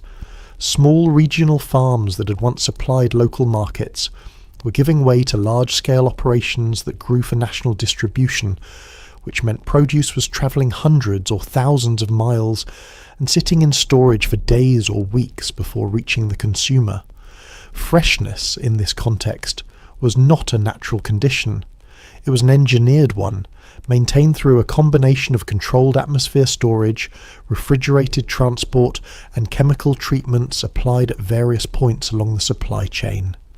Sulfites were the workhorses of this system in the produce category. A sulfite dip or spray applied to cut lettuce or fresh mushrooms at a salad bar would keep them looking crisp and unbrowned for hours, beyond what they would manage untreated. Dried apricots treated with sulfur dioxide retained their vivid orange colour. Untreated ones turned a dull brownish grey that consumers consistently rejected as looking old or spoiled, even when the untreated product was nutritionally equivalent. The sulfites were doing what colour is supposed to do in a retail environment, communicating freshness, inviting purchase, overriding the consumer's instinct to avoid food that looked past its prime. The problem for the subset of the population, estimated at roughly 1%, concentrated among people with asthma, was that sulfites triggered bronchospasm. The reaction could range from mild to severe, and in rare cases was life-threatening. This was not widely known in the 1970s, partly because the connection between sulfite exposure and asthma attacks was not clearly established until research in the early 1980s. Until then, an asthmatic person who had a reaction after eating at a restaurant salad bar might attribute it to stress, to an unrelated allergen, to the general unpredictability of asthma. The sulfites on the lettuce were invisible, undisclosed, and not yet on anyone's list of things to investigate. The waxing of produce occupied a similar grey zone of visibility. Apples waxed with carnauba wax or shellac-based coatings gleamed with an inviting polish that was entirely artificial. The natural surface bloom of an apple is matte and slightly dusty, wiped away during washing and packing. The wax replaced it with something shinier, more uniform, more visually persuasive. It was edible. It was approved. It was not mentioned anywhere on the display. You bit into the apple expecting an apple. You got an apple. You also got a thin layer of wax that your body could not digest and pass through without incident, which is either reassuring or simply one of those facts best encountered after dinner.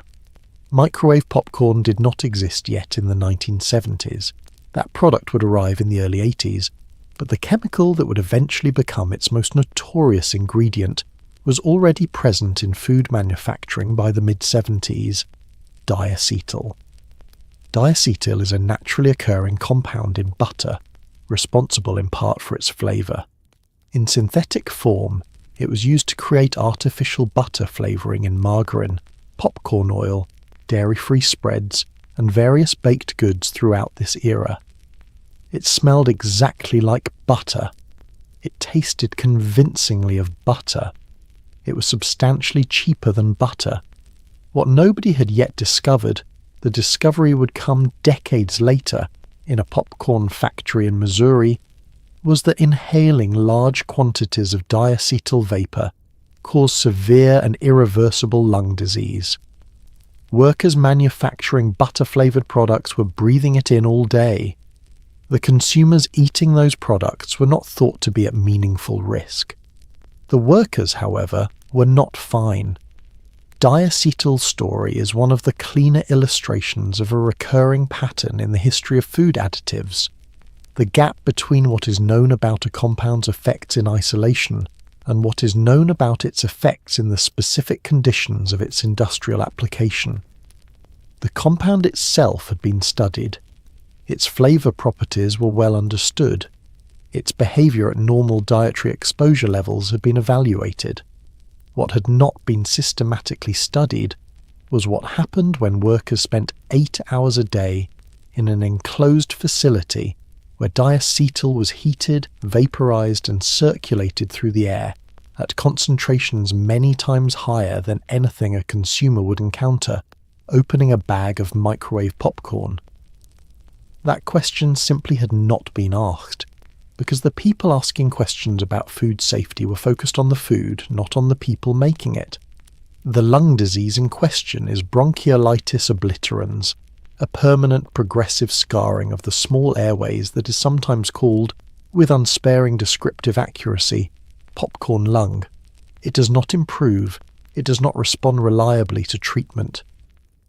Workers at a microwave popcorn plant in Jasper, Missouri, began developing it in the late 1990s, and the investigation that followed connected their illness to diacetyl exposure with a clarity that was, by the standards of occupational health research, unusually definitive. 8 workers at one facility developed the condition. Several required lung transplants. The National Institute for Occupational Safety and Health conducted an exposure assessment and found diacetyl concentrations in the mixing room that were orders of magnitude above any safe threshold. In the 1970s, none of this had happened yet. The butter-flavoured products on the shelf smelled wonderful, in a way that was almost aggressively convincing, more buttery in some respects than butter itself, because the diacetyl had been concentrated to deliver a flavour impact that the actual fat in butter delivers more diffusely. Margarine with butter flavour, crackers with butter flavour, movie theatre popcorn oil with butter flavour. The flavour was performing butter so thoroughly that it had, in the minds of many consumers, supplanted the original. You heated the oil. The kitchen smelled like butter. Nobody standing in that kitchen was inhaling industrial concentrations of diacetyl vapour. But somewhere, in a factory where the flavouring was mixed and handled in bulk, someone was. And that someone was paying a price that would not appear in any product liability case, regulatory filing, or ingredient label for another 20 years. The story of diacetyl is not a story of malice. It is a story of incomplete questions, of a regulatory framework focused on consumer exposure that did not extend naturally to occupational exposure, of an industry that was not required to investigate what its ingredients did to the people handling them in concentrated form. The flavour was legal. The workers were unprotected. Both things were true simultaneously in the same factory for years. The 1970s canned food aisle was a monument to a particular kind of faith. Faith that a sealed tin could sit on a shelf for 2 years and still contain something worth heating up.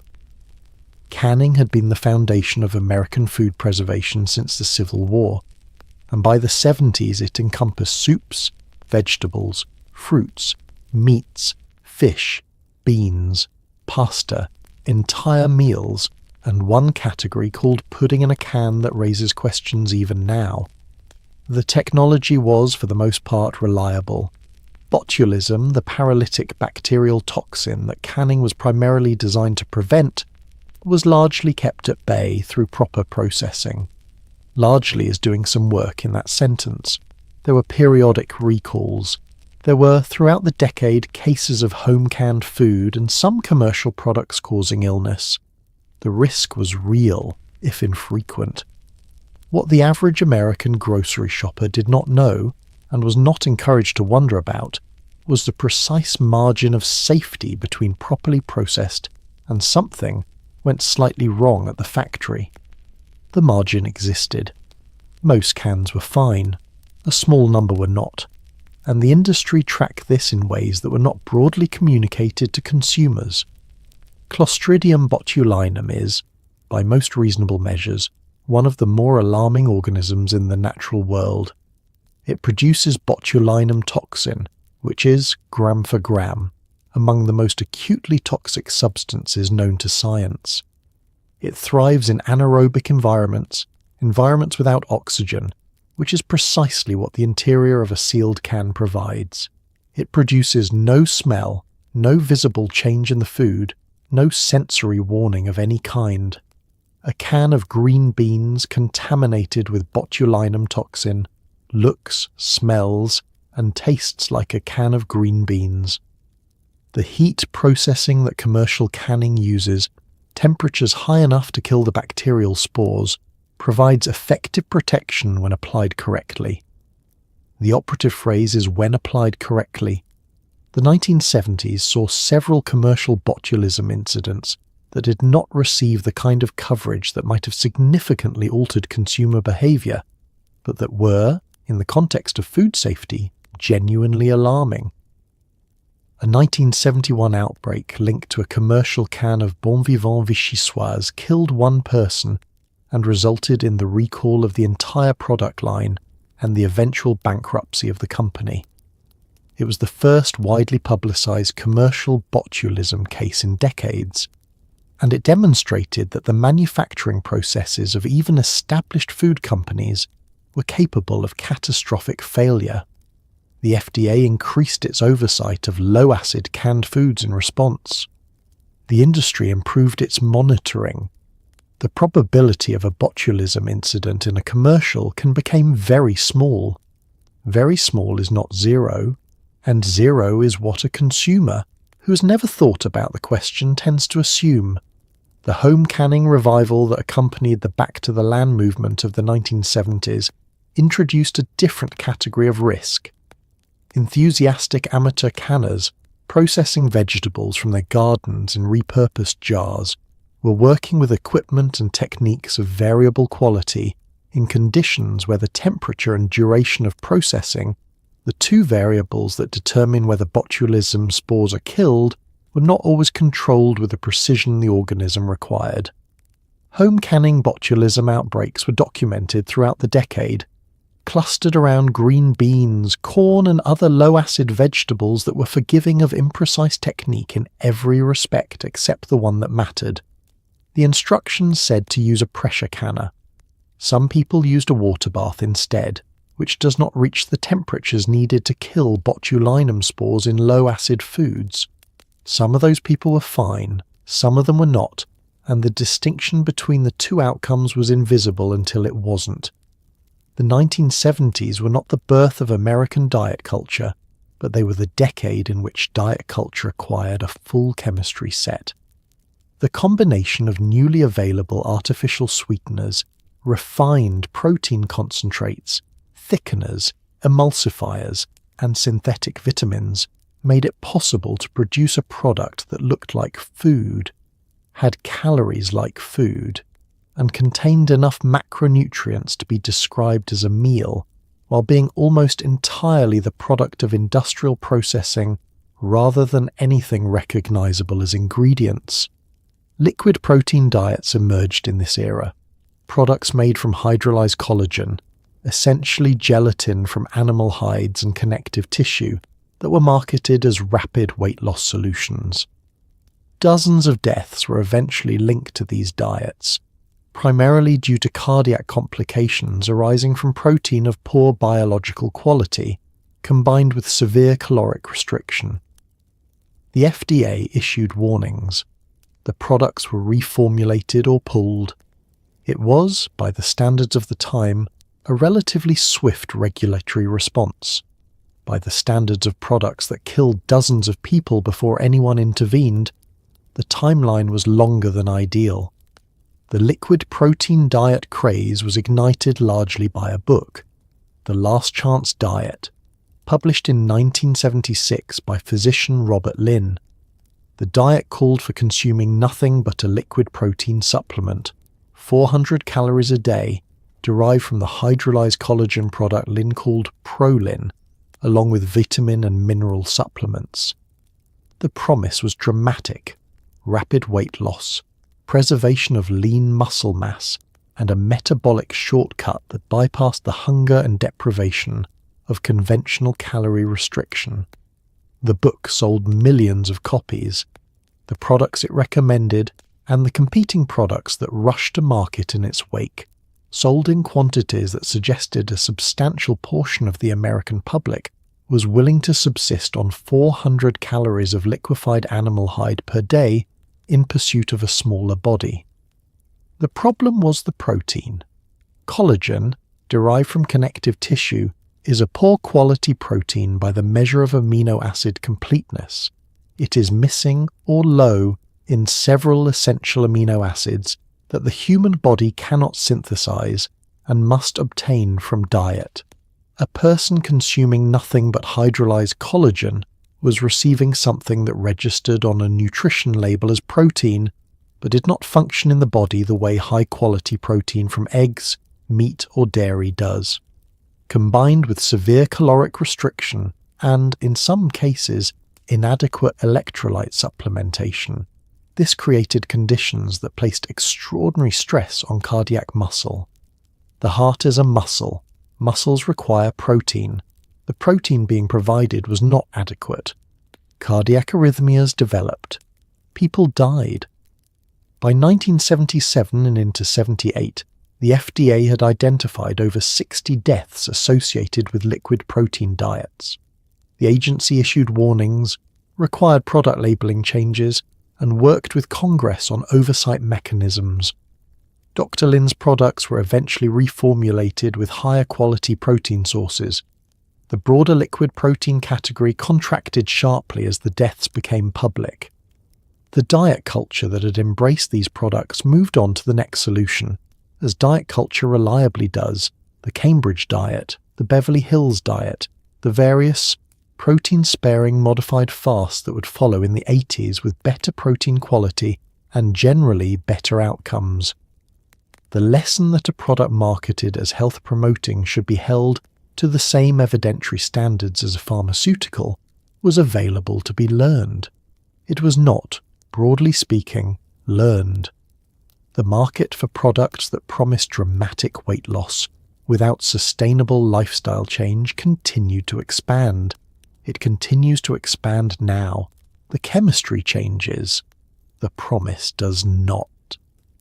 Let's slow down and simply look at a typical 1970s American breakfast, not from the perspective of the person eating it, but from the perspective of the ingredient label.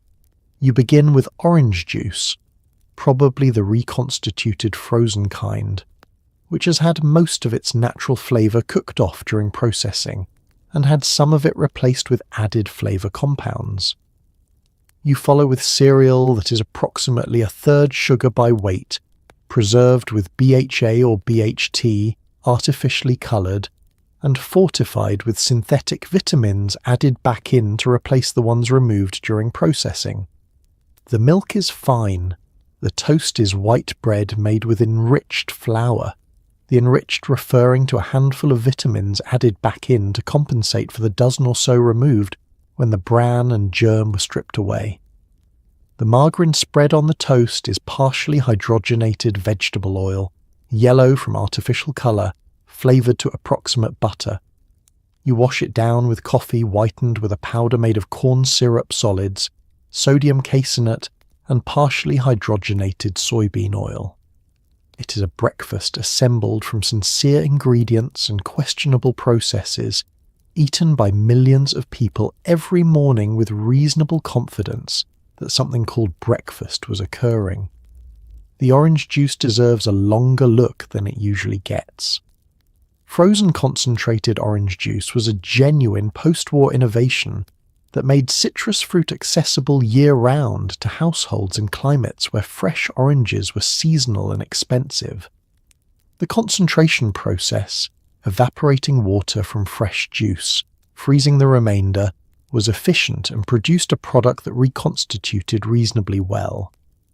What it also did was drive off the volatile aromatic compounds responsible for the fresh squeezed flavour that people associated with orange juice. The industry solution, developed through the 1960s and 70s, was flavour packs, proprietary blends of orange-derived aromatic compounds, often processed from orange peel oil, that were added back to the juice after concentration and reconstitution to restore the flavour impression of freshness. These were not synthetic chemicals. They were derived from oranges. They were also engineered, processed and added back in controlled quantities to produce a consistent flavour profile that nature alone could not guarantee. The label said 100% orange juice. This was technically accurate. The flavour you tasted was, in part, a manufactured reconstruction of orange juice flavour. Both things were simultaneously true. The white bread on your toast had been through a process that stripped the wheat kernel of its bran and germ, the parts that contain most of the fibre, vitamins, minerals, and essential fatty acids, leaving the starchy endosperm, which could be milled into a fine white flour that produced the soft, uniform loaf that Americans had decided they preferred. The enrichment program, mandated by the FDA since the 1940s, required that certain vitamins and iron stripped during milling be added back in. The specific nutrients replaced were niacin, thiamine, riboflavin, and iron. The nutrients not replaced included fibre, vitamin B6, folate, potassium, magnesium, zinc, vitamin E, and the dozens of phytonutrients present in the whole grain. Enrichment was better than nothing. It was marketed as roughly equivalent to the original. It was not. You finish the breakfast in 10 minutes. You have consumed a meaningful number of calories. You feel temporarily satisfied. And you have started the day having interacted without awareness with BHA, partially hydrogenated oil, artificial colour, artificial flavour, modified starch, synthetic vitamins in concentrations that did not exist in the original foods, corn syrup solids, and flavour compounds derived from orange peel oil by a process your great-grandmother would not have recognised as food preparation. None of it is going to kill you today. None of it killed anyone visibly. It was just Tuesday morning in America, and the cereal was already poured. The 1970s were not entirely a story of unchallenged corporate mischief. There were people paying attention and making significant noise. Ralph Nader, already famous for his work on automobile safety, had turned his scrutiny toward the food industry and the organizations that emerged from his consumer advocacy movement, including the Center for Science in the Public Interest, founded in 1971, were producing research, publishing reports, and petitioning the FDA with documented evidence that many common food additives had not been adequately tested, and that the regulatory framework governing them was built on an assumption of safety rather than a demonstration of it. These advocates were not popular with the food industry. They were frequently accused of alarmism. Some of their specific claims did not hold up under subsequent scrutiny. But the broader concern that the American food supply was being treated as a testing ground for chemical additives, whose long-term effects were poorly understood, would, in time, be substantially vindicated. The Centre for Science in the Public Interest, founded by Nader associates Michael Jacobson, Albert Fritsch, and Jim Sullivan, became the most influential consumer nutrition organization in American history, measured by its impact on food policy. In the 1970s, it was still finding its footing, a small operation working with limited funding against industries that could afford entire floors of lawyers and lobbyists. But it had something the industry lacked: the ability to generate press coverage by identifying things in the food supply that, when described plainly in plain English, sounded alarming to ordinary people. The CSP's publications translated ingredient lists and regulatory filings into language that a person without a chemistry degree could understand and respond to. This was and remains a genuinely valuable service. It was also, occasionally, a service that simplified complex scientific questions in ways that produced more heat than light. The alarmism charge was not entirely without foundation. Some of the substances that consumer advocates campaigned against in the 1970s turned out, on more rigorous examination, to be harmless at normal dietary levels. The campaign against saccharin, which the CSPI supported, produced a warning label on a product that 20 years of subsequent research suggested was probably safe. The campaign against food dyes produced more anxiety than the evidence, in aggregate, supported. Critics argued that the consumer advocacy movement was applying a standard to food additives. Any conceivable risk, however small, however theoretical, however dependent on doses no human could realistically consume, that it did not apply to naturally occurring substances. This was a fair point. Naturally occurring compounds in food cause harm too, sometimes serious harm. The advocacy movement was not always consistent about which risks it treated as disqualifying. What it was consistent about was the principle that consumers had a right to know what was in their food, in language they could understand, without having to decode regulatory categories or read ingredient lists in microscopic print at the back of a package. This principle, transparency as a baseline expectation of the food system, is the durable legacy of the 1970s consumer advocacy movement. The specific battles won and lost are footnotes. The expectation that a label should tell you what you're actually eating, that the food industry should be required to disclose rather than merely permitted to conceal, that an ingredient's long history of use is not the same as a demonstration of its safety. These ideas entered the mainstream of American food politics in the 1970s, planted there by a relatively small number of persistent, underfunded, frequently annoying advocates who were right about the important things, even when they were wrong about some of the details. Here is how a food additive became legal in the 1970s. It was either formally approved by the FDA through a review process, or it appeared on what was called the GRAS list, generally recognized as safe. The GRAS designation was a category established in 1958 to allow additives with a long history of safe use, like salt and vinegar, to skip the formal review process. The problem by the 70s was that the GRAS list had grown. It included hundreds of substances, and many of them were not there because of a long human history of consumption. They were there because manufacturers had submitted evidence, sometimes generated by the manufacturers themselves, arguing that there was broad scientific consensus supporting their safety. The FDA, understaffed and under-resourced, reviewed these submissions with varying degrees of rigor. Some GRAS designations rested on surprisingly thin evidence.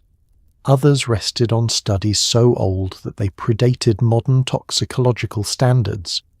The category was, by the mid-70s, functioning less as a scientific standard and more as an administrative convenience. The original intent of the GRAS category was sensible. The 1958 Food Additives Amendment required pre-market approval for new additives, but acknowledged that requiring formal review for salt, pepper, vinegar, and the hundreds of other substances that had been in food for centuries without apparent harm would be an administrative absurdity. These substances were grandfathered in under the GRAS designation because their safety was generally recognized by the scientific community based on long experience. Nobody needed a controlled trial to establish that black pepper was safe to put in soup. The drift from this sensible principle to a sprawling catch-all category happened incrementally and without a single identifiable moment of decision.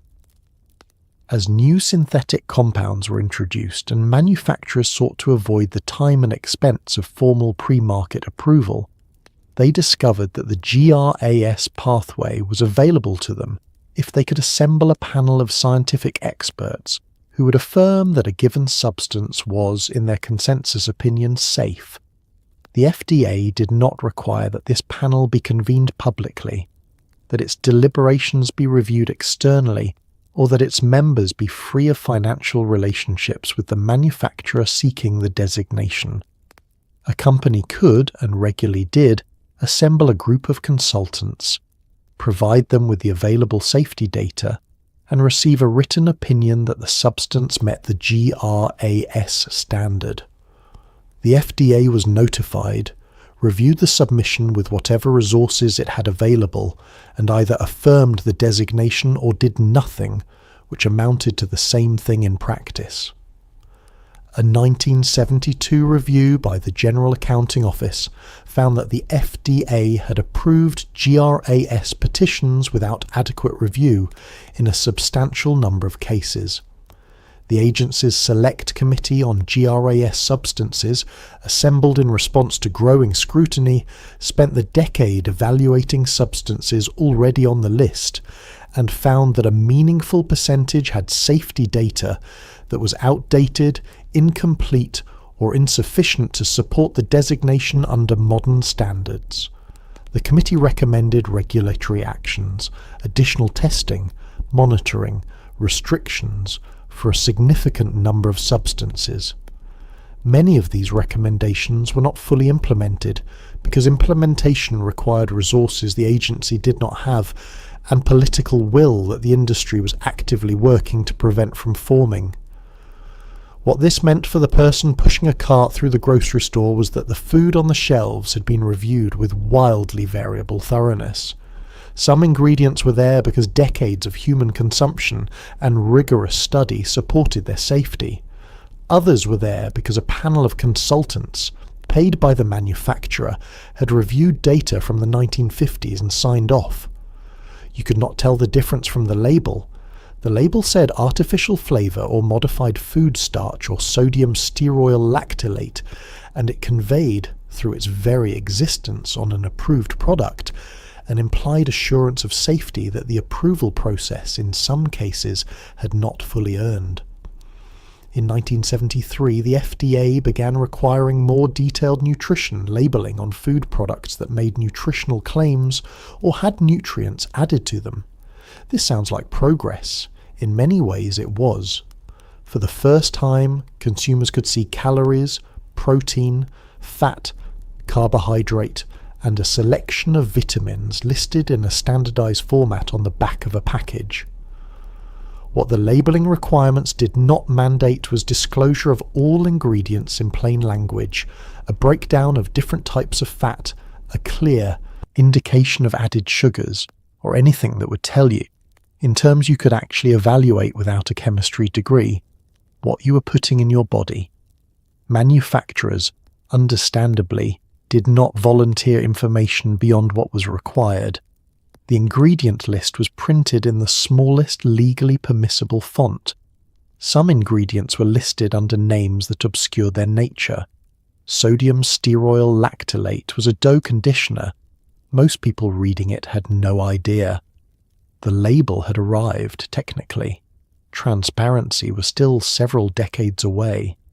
The history of food labeling in the United States is a history of the gap between what regulation requires and what consumers need. Before 1973, the label on a box of cereal or a can of soup told you the product name, the net weight, the manufacturer's name and address, and, if required by commodity-specific standards, certain minimum content specifications. It did not tell you how many calories were in a serving. It did not tell you how much fat or sugar you were consuming. It did not provide any information that would have allowed a person trying to manage their health through diet to make an informed comparison between two competing products. You bought the cereal that tasted good or cost less, or had the best cartoon on the box. The nutritional content was, from a consumer information standpoint, invisible. The 1973 regulations changed this for a specific category of products. If a manufacturer made a nutritional claim on the label, high in protein, fortified with vitamins, low calorie, then full nutrition labeling became mandatory. If no such claim was made, labeling remained voluntary. This created a peculiar incentive structure. Manufacturers who wanted to advertise nutritional benefits had to disclose the complete nutritional profile, which might reveal other attributes, high sodium, high sugar, high fat, that undermine the claimed benefit. Manufacturers who made no nutritional claims could avoid disclosure entirely. Some products that were nutritionally unremarkable voluntarily adopted the new label format because the format itself, with its rows of numbers and percentages, conveyed an impression of scientific rigor and transparency that was good for marketing, regardless of what the numbers actually said. The ingredient list that accompanied the nutrition label was governed by a different set of rules, requiring ingredients to be listed in descending order by weight. This was in principle useful. In practice, manufacturers learned to manage the list through a technique sometimes called ingredient splitting, dividing a single ingredient like sugar into several forms: sucrose, dextrose, corn syrup, high fructose corn syrup, honey, that each appeared separately lower on the list, preventing sugar from appearing in the first position, where its dominance would be obvious. The technique was legal. It was not exactly forthcoming. It was the label doing its best to tell you something while the product did its best to tell you something else. And in the space between those two communications, an entire food industry conducted its business. Behind the cheerful boxes and colourful labels of the 1970s grocery store, there was a parallel reality. A highly organised, extraordinarily well-funded lobbying infrastructure whose purpose was to ensure that the food industry's interests were represented at every level of government where food regulation was discussed, debated, or decided. The Grocery Manufacturers of America, the National Food Processors Association, the American Meat Institute. These organizations employed lawyers, scientists, and communications professionals whose job was to push back against proposed regulations, fund research that produced favorable findings, and cultivate relationships with the legislators and regulators who oversaw the food supply. This was not illegal. It was and remains a normal feature of American regulatory politics, but it meant that the conversation about food safety was never simply a scientific one. Every proposed additive ban, every new labeling requirement, every FDA initiative was processed through a political system in which the industry being regulated had a great deal of influence. The outcome was not always bad, but it was rarely as fast, as clear, or as consumer protective as it might otherwise have been. The revolving door between the food industry and its regulators was, by the 1970s, well established and largely unremarked upon. Scientists who had worked for the FDA went on to positions at food companies and industry trade groups. Industry scientists moved into regulatory roles. This movement was not considered a conflict of interest in the formal sense. It was considered normal professional mobility in a specialized field, where the same expertise was valuable on both sides of the regulatory divide. The practical effect was a regulatory culture that shared assumptions, professional norms, and social relationships with the industry it oversaw, and that was therefore less likely to approach that industry with the adversarial skepticism that an independent regulator might bring to bear. The funding of scientific research was a more direct mechanism of influence. Food industry trade associations funded studies at universities and research institutions examining the safety and benefits of their products and ingredients. This was disclosed, technically, published studies listed funding sources, but the relationship between industry funding and favourable findings in nutrition research had already been noted in the scientific literature by the 1970s, and the pattern would become considerably more documented in subsequent decades. Studies funded by the sugar industry tended to find that sugar was not a significant contributor to heart disease. Studies funded by the salt industry tended to find that sodium reduction was not a meaningful public health priority. Studies funded by producers of specific additives tended to find those additives safe. The studies were conducted by real scientists following real methodology. The funding shaped which questions were asked, which outcomes were measured, and, at the margin, in ways that are difficult to quantify, what conclusions were emphasized in publication. The lobbying that most directly shaped what Americans ate in the 1970s was not dramatic. It did not involve the kind of obvious corruption that makes for satisfying narrative. It was instead a steady, patient, well-resourced presence in every room where decisions about food were made, writing comments on proposed regulations, providing expert testimony at congressional hearings, building relationships with the staff members who drafted the language of food safety law, funding the campaigns of legislators who sat on the committees that oversaw the FDA.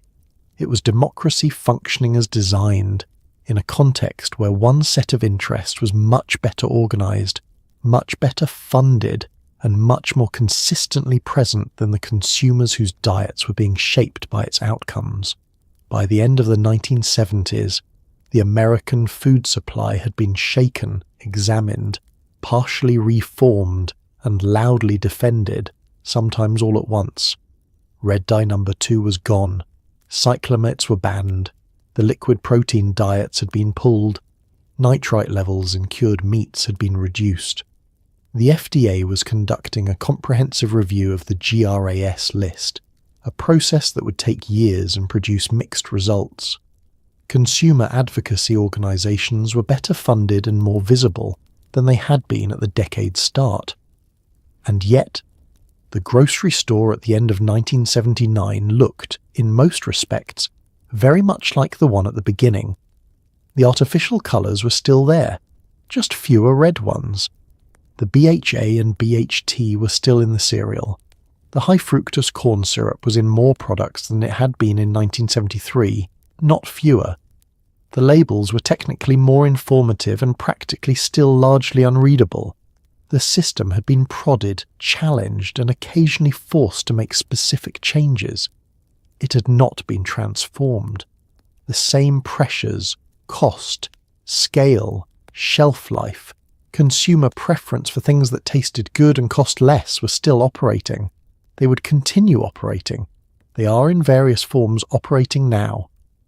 The decade ended with a food supply that was, by most objective measures, safer than it had been at its start. The specific hazards that had been identified and addressed, the banned dyes, the reduced nitrites, the withdrawn liquid protein products, represented genuine improvements. Fewer people were exposed to things that had been shown to cause measurable harm. This was worth something. It was not nothing. But the improvements were reactive rather than preventive, each one triggered by a specific crisis rather than produced by a systematic effort to identify and address risks before they became visible in illness and death. The regulatory framework remained one that placed the burden of proof on those claiming harm rather than on manufacturers claiming safety. What the decade had produced more durably than any specific regulatory change, was a population that had begun to ask questions. The consumer who started the 1970s reading the front of the cereal box and ended it occasionally reluctantly, squinting at the ingredient list on the back, represented a genuine shift.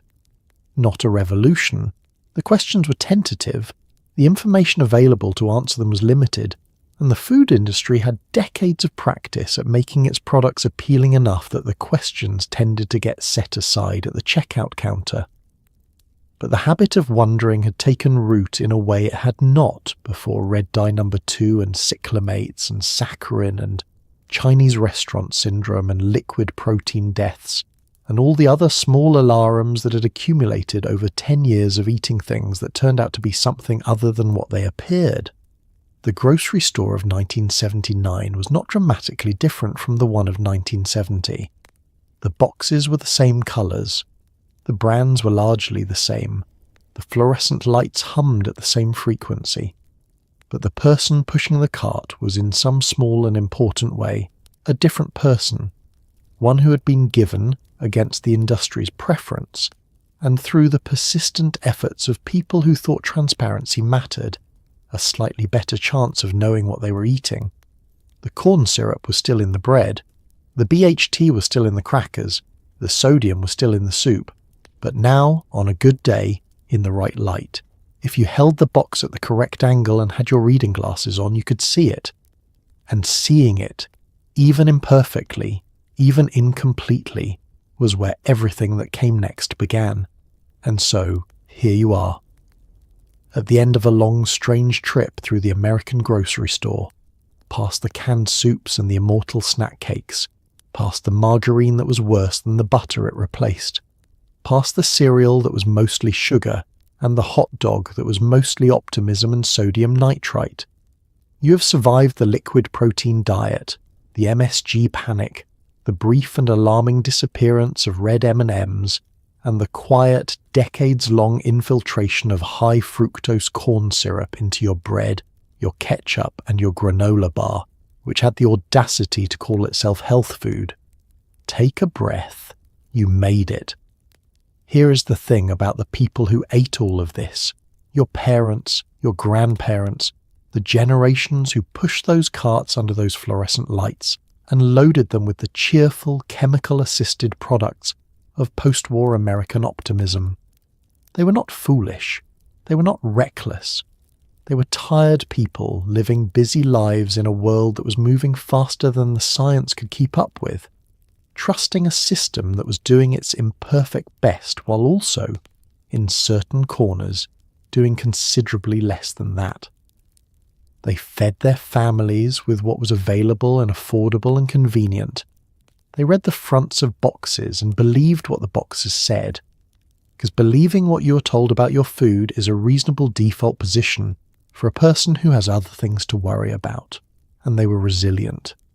The American body, it turns out, is remarkably tolerant of partially hydrogenated vegetable oil and BHT and modified food starch and all the other things it was asked to process during a decade of considerable chemical creativity. People lived. People raised children. People ate their Salisbury steak from aluminum trays and their frosted cereal from bowls too big for a reasonable serving size, and they got up the next morning and went to work and came home and did it all again. There is something worth honouring in that, in the ordinary persistence of people who never asked to be test subjects but were, to some degree anyway. They ate what the decade offered.